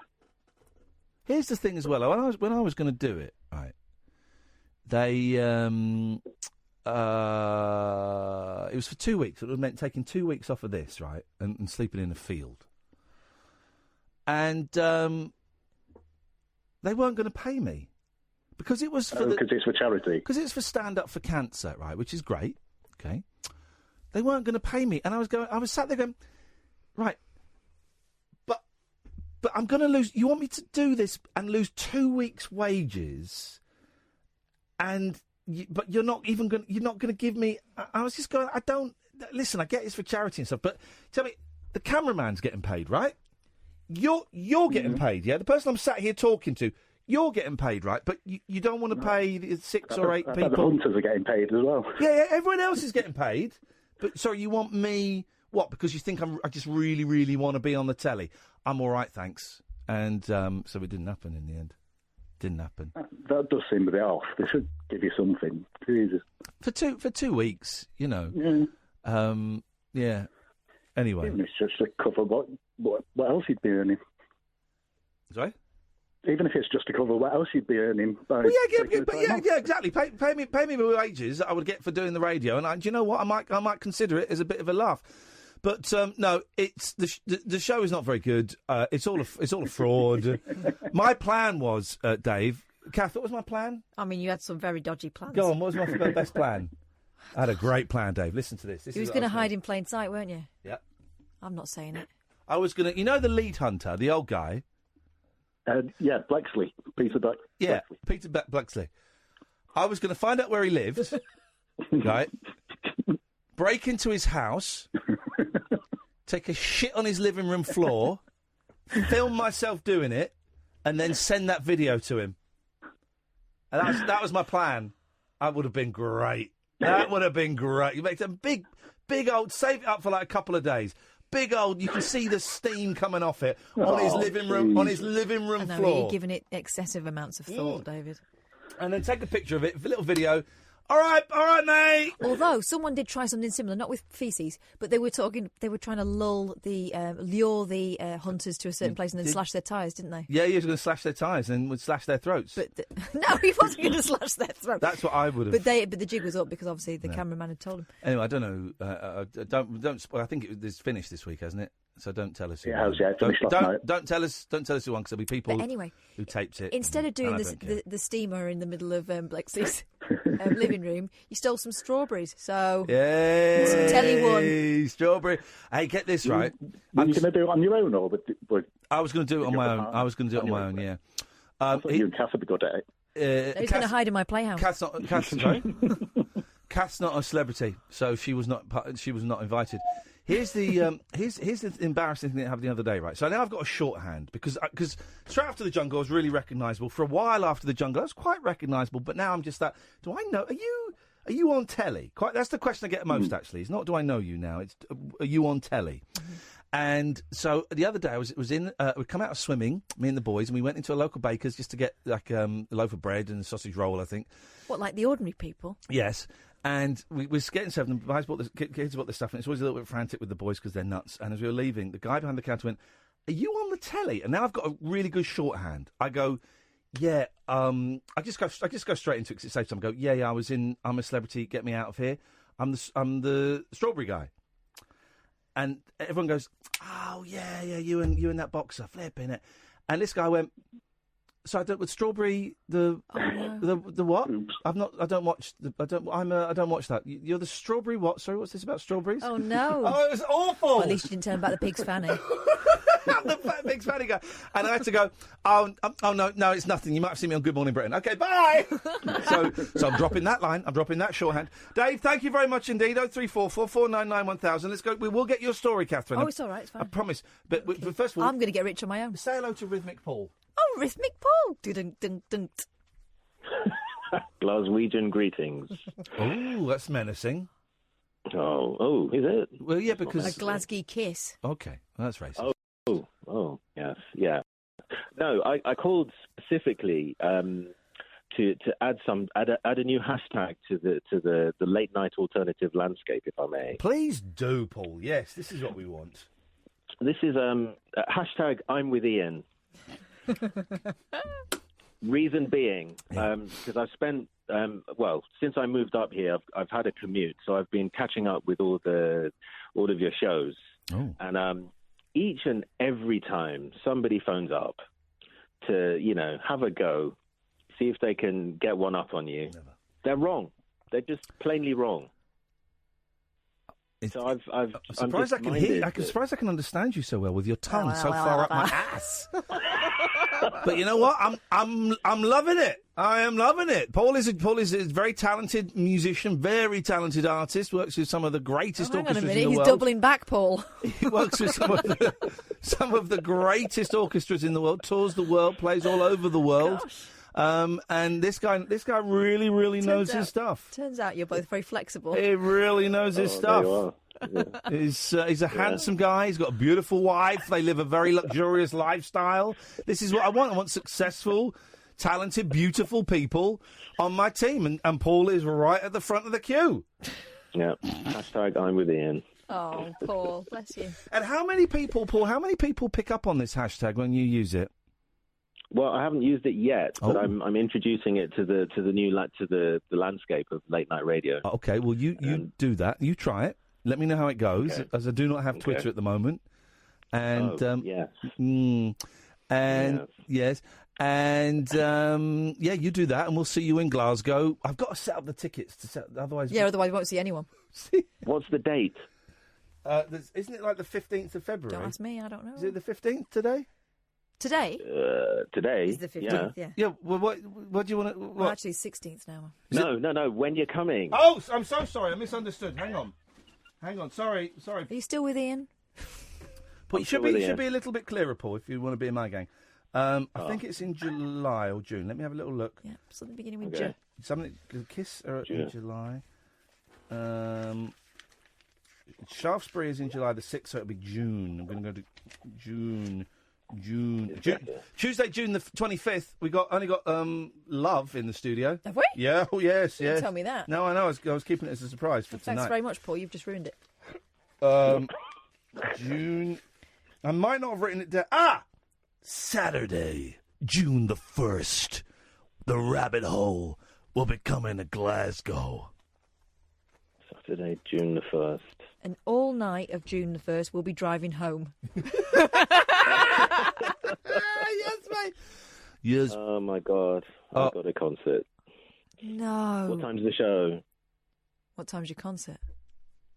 I've got a dress rehearsal at 6 o'clock, concert 7:30 to 10.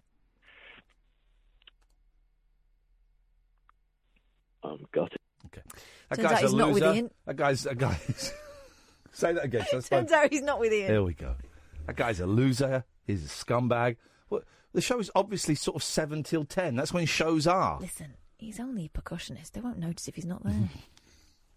Just give a triangle to a kid in the audience. He can do the same job. Just get everyone to clap.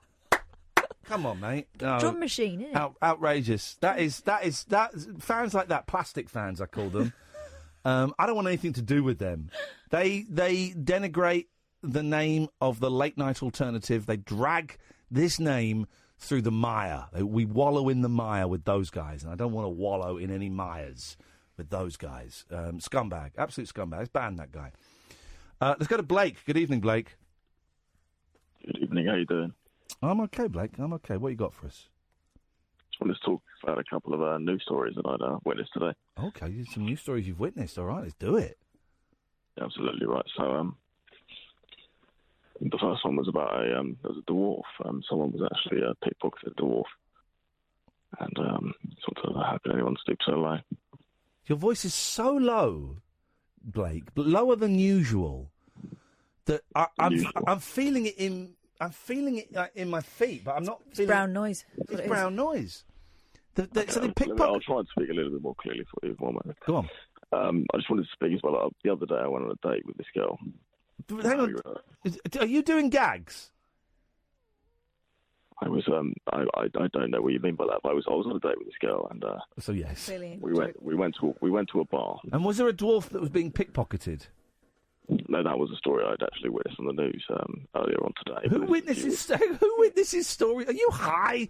Who witnesses stories on the news? As in when you watch them on the television. Okay. So you can And see what them. happened to this guy? He was pickpocketed.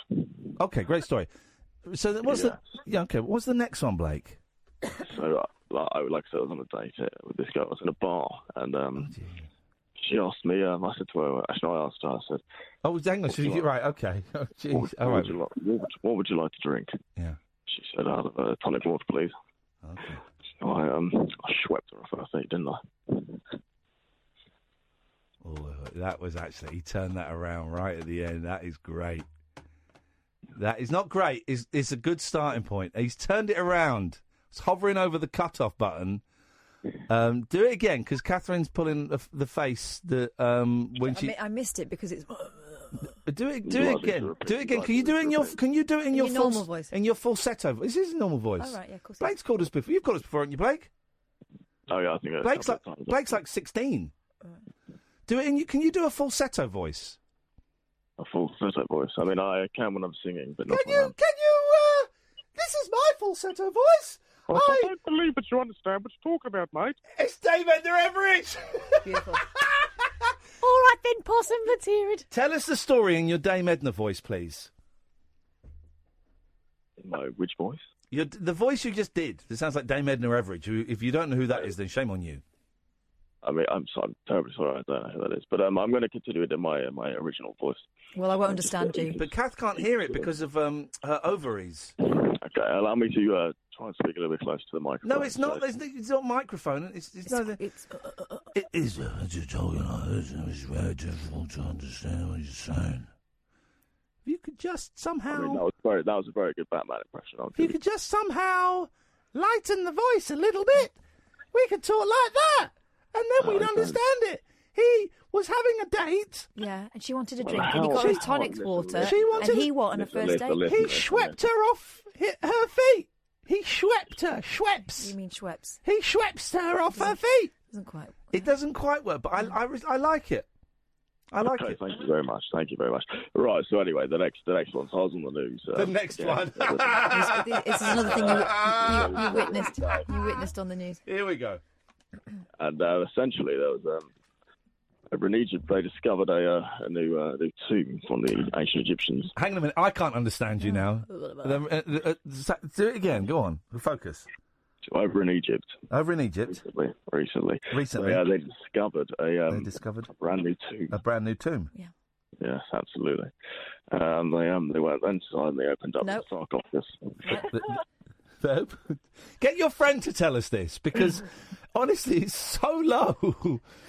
They opened the sarcophagus. Yes, they opened up the sarcophagus, and inside it was loads of sweets and chocolates. Yeah, loads of sweets and chocolates, yeah. They called him the Pharaoh Rocher. I like this guy. The Pharaoh Rocher. Do you know what, as well? Go on. Surely it would be like a golden mountain of round sweets rather than lots of sweets and chocolate. Stop it, you. What? Stop it. What? This guy has put his neck on the He's line. put a little bit more topspin on. Literally, I'm 18 years old now, and my kidneys still haven't matured into adult knees. You see that? He's I dying. don't understand what he's saying. He's dying with kidney failure. Of what? Kidney failure. Is that why his voice is like that? No, it doesn't matter. Give him some respect. He might not be here in 6 months. Okay, listen. Right, so essentially that was my friend that you asked me to put on the phone earlier. You can't both have voices that are that low.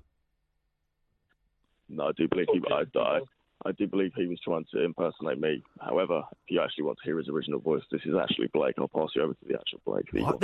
This isn't even Blake. We're going to speak to the real Blake now. This is insane. You're about to speak to the real. Wow, guys, this is incredible. Let's speak to the real Blake. It's a privilege that not many people get. So. Oh, we got cut off. That's a shame. We were about to speak to the real Blake and we got cut off. Oh, well. 034. Kath has got no idea what's going on. I have. Just relax and go with It's it. a jokes party. Come on, miserable cow. 03444 499 1000. Phone in. Let's have some jokes. Let's have some jokes and puns for Grumpy Kath. I'll kick you in the nuts. That's okay. That's. I'm not fine. joking. All right. This is Talk Radio. The Late Night Alternative with Iain Lee. On air and off the leash. On Talk Radio. Should say there are shows happening. Glasgow isn't up yet, but Manchester and Brighton and London and Shaftesbury are. IainLee.com/event. IainLee.com/event is where to go. Let's make money Oh, yeah. Page 48. from cleaning the floor with a little bit of Vim. Is it Vim? Vim is very old-fashioned. Yeah. you know who you're talking to? Isn't Vim, wasn't it that powdery Vim one? was like the lemony acidic powder that you Yeah, put my into gran things. used to Vim. like that. I And used to love Vim. really sort of, when you would, I remember when I was really little and one of my, well, not really little, but really young, one of my jobs was cleaning the bathrooms and doing the bath with that. And it used to Vim. really kind of Yeah. scrape. Vim. Not to be confused with Before Jif. Vimto, although they both taste horrible. Disgusting. Right, here we go. I like mopping the floor because I know how to mop the floor properly. I learned how to mop the floor properly when I worked in the bakery department of Safeways. How do you mop it properly? Well, okay. Well, you tell me how you mop the floor. Go on. I don't. I pay someone to do All it. right. You tell me how you would. If you had to mop the floor in an emergency, what would you do? Tell me how you do it. I would get me mop and bucket. Yep. I would fill it with hot soapy. Mm-hmm. I would start on the inner corner of the room. Yeah. And I would mop towards the door. Okay. How would you do it? How would you apply the? I would do like a You're an idiot. a figure of eight. It's not how you do it. It's not how you do it. What you do? Because you've got the mops that you put it in and you can squeeze it. Yeah, haven't that's what you? I've got. Yeah. So you put it in and squeeze it. Yeah. I don't do it. I pay No, someone to do it. This is what you do. Put the mop in the bucket. Get it wet. Don't squeeze it. Take it out. You put it on the floor. Oh, isn't that too splashy? No, it's meant to be splashy. This is the thing that people don't know, right? It's meant to be splashy. So you do a bit, it's meant to be splashy. Then you put it in the water and you dunk it, right? Clean it. Yeah. Take it out. Yeah. Then you put it in the dry bit and you squeeze a bit and you squeeze it. And then you mop the bit you've just done. That absorbs the water that you put on the... I learned this in a bakery. But why don't you just do it like semi-dry? Because it doesn't clean it. Yeah, it does. You need the water all over. The water goes everywhere. And then Like then swabbing the deck. The mop is picking up the water that you picking up the dirty water that you put down, absorbing it, and you put it in, you dunk it, and you dry it, and then you get to the next bit. So you just put it in the thing, so it's nice and wet. You slap it all up, slap it, put it back in. And that's how you do it. Got to have a system. Got to have a system. I learnt that in a bakery. So Is that the same one you bled into it the is cakes? actually the same one I bled in. Yes. Right. Safeways in Slough on Farnham Road. Okay. The kitchen is a whirl of activity and energy. Not in my house, it's not. Where food is made and eaten. It's where cats... defecate. The cat did a poo in the office. Oh, that's rude. I trod on I squashed the poo, and I thought it was mud, so I picked it up and went, They're trolling you now. They are. Because they've been using the litter tray since they arrived. So what's changed? I've let them out in the garden, that's what's changed. It's confused their gyroscopes, Oh, hasn't wow, it? Set yeah. their gyroscopes off. Gosh. Come on, please get to the... You keep going off on tangents. Let's get to the point of this story before Kellner comes in. The kitchen Killer Kellner. is a whirl of activity and energy. Not in my house, it's not. Where food is made and eaten. It's a nourishing... Food isn't made. Food is prepared. You don't make food there. You don't make food. They make food in like a bakery or a... Don't you think a bakery is a kitchen? Why? You know the gardening centres? Yeah. Right, and they don't call them this anymore. Uh-huh. But why did they used to be called nurseries? Because they are bringing on baby plants. Okay. Bring on the baby plants! You prick them out, don't you? Oh, I don't know. And you nurture them. Okay. Yeah, that. Okay. The kitchen is a whirl of... No, you don't need to start. What? Just get to the point. Come on, you're starting to bore me now. All right. You've been doing this for the last 40 You've been minutes. interrupting me for the last 40 I minutes. haven't, And we actually. had fake Blake on. I haven't actually. If I didn't really like that, you'd let me finish. The callers. We've said trolls. Blake was a troll. That rhythmic weirdo was a troll. I'm your biggest fan. We're biggest fan. I live in Glasgow. Oh, we're doing a show in Glasgow. Oh, I can't come. Troll. The guy before that, Dave, was a troll. Everybody this hour has been a troll. You're trolling me now. Kitchen. Just do the story. Please don't start again. Please don't start again. Please don't. Get to where you just were. Activity making food. All Go. right, it's a nourishing space. Making food. Go. It's a nourishing space. So it's the ideal spot to use when you want to boost the coffers, not nicks. Okay. To your usual floor wash, add a squeeze of fresh lemon, known for its... Feel like we've done this bit We already. have! Shush! Jeez. Okay. No, this isn't even the most interesting thing in this magazine. I don't know why you picked it. So I thought it'd be like a quick...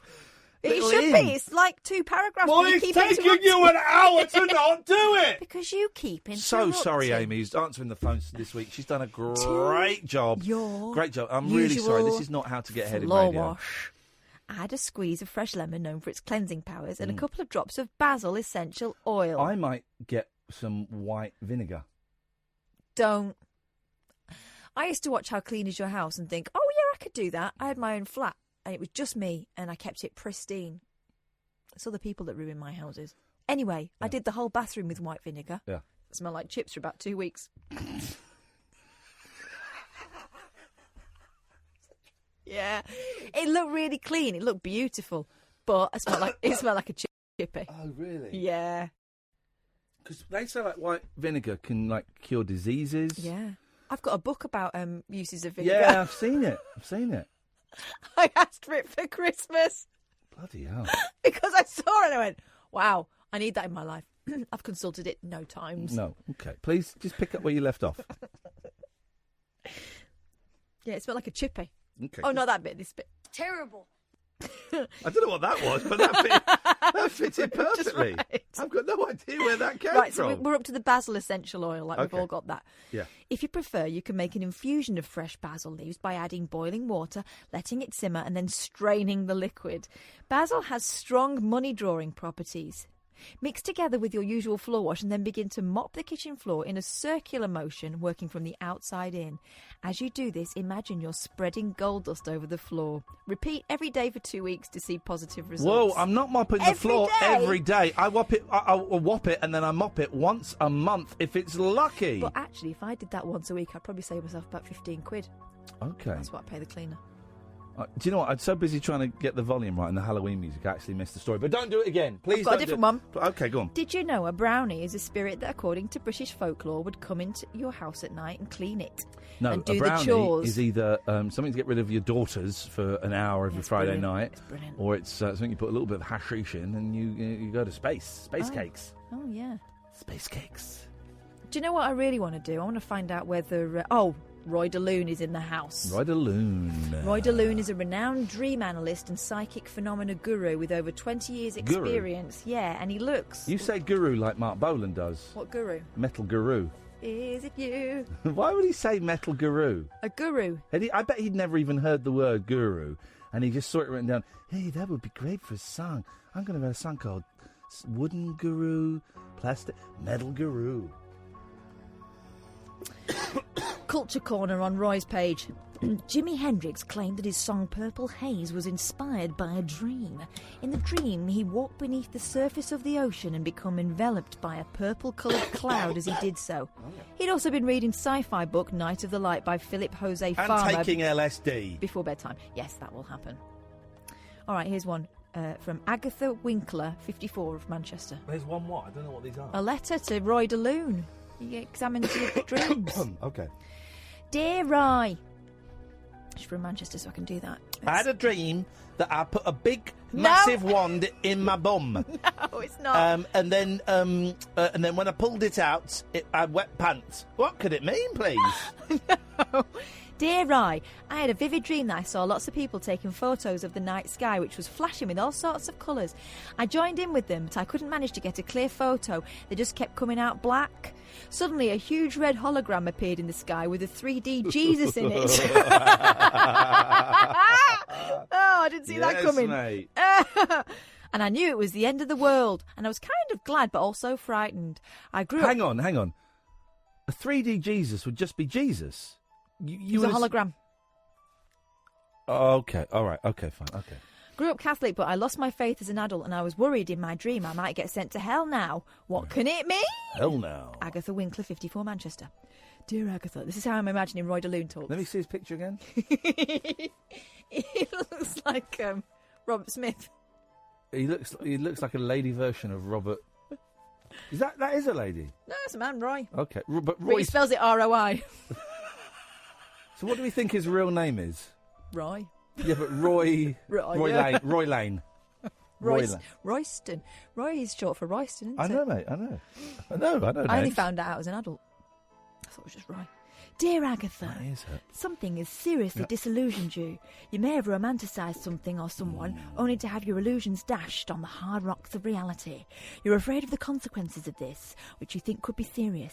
I don't think... I wish you could see the full face Doing the chin. she's doing the chin and the teeth and everything. Yeah, It's that's work what it sounds of art.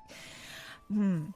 I don't think this dream reflects your religious leanings, past or present, but it's possible you're afraid that judgment or retribution might be coming your way. Let's hope it's not all as dramatic as your dream. Did you have you must have done one of those dream dictionaries? No. Oh, come on. No, I was always a pragmatist. No. Yeah, But your dreams, obviously, the dreams, and this isn't a line now, dreams obviously do... Come true, look at me, babe, I got you. Dreams? Obviously do represent your psyche. Yeah, but they're not fortune tellers, Well, no, are he's they? not fortune telling, though. He's saying what the dream represents. He's not saying this is what will happen in the future because of your dream. He's saying this is what the imagery from the dream. This is what I'm interpreting the imagery being. And you have to. You can't deny that dreams are your subconscious. Yeah, but suppressed subconscious rising to the surface. Okay, well, fine. But also, you interpret it your own way as well. And you remember it wrong sometimes, I think. Well, Inconveniently. Well, no, but here's the thing. If you remember it wrong, that's how you're meant to remember it. Oh, okay. Your brain remembers it the way you're meant to... Makes it convenient. The brain remembers it the way you're meant to remember What it. about those dreams where, like, you have a dream and it's George Clooney's face? What are you doing? Nothing. It's quite clearly George Clooney's face in the dream. Sorry? Stop doing that. It's hard to hear you. It's hard to hear me because... Go on. Those dreams where it's George Clooney's face in the dream. I can't hear you. And then afterwards you go, oh, me mum. I can't hear in you, the Catherine. dream. Catherine, for some reason you're doing something with your voice and it's breaking up. Try again. Maybe you could use sign language. Okay, it's not working. let's go to Martin. I don't know what you're doing, Catherine, but you actually that was actually Just try it one more time.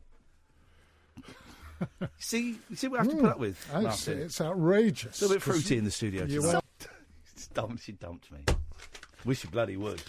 Martin, we've got about 50 seconds to 50 find out what's seconds? happening on your show this evening. Can you condense the whole thing into 50 seconds? I can do it into about 5 seconds. Oh. Yes, That much, yes, we're talking about... I've got an interesting guy on, actually. He's a professional... At last! He says It's only been here 6 months. I know. I've been here a year. Shut up. Is it really? Yeah, it's a year since last week was my first anniversary. It was beautiful of all the management to come in and present me with a gold watch. You as and all well, that. huh? Fantastic. It was a whole year. Yeah, there you go. Now, I've got a guy in it who's a professional gambler, a real professional. Yeah. I'm an amateur, not a very gifted amateur, but he does it for a living. That's what he does. Oh. He does nothing else. So he gave up his job, got himself a little porter cabin, set up there, and he studies all the form, and he does actually make money doing it. From and a he's, porter cabin? Yes, and he's got a comedy show called Accumulator. Okay. And he's fascinating. The thing is, he says... You haven't got time now. You had 50 No, it's too seconds. late. You 50 used it. seconds. Sorry, we'll have There to you go. find it. Brilliant. We'll find out after Find out. lunch.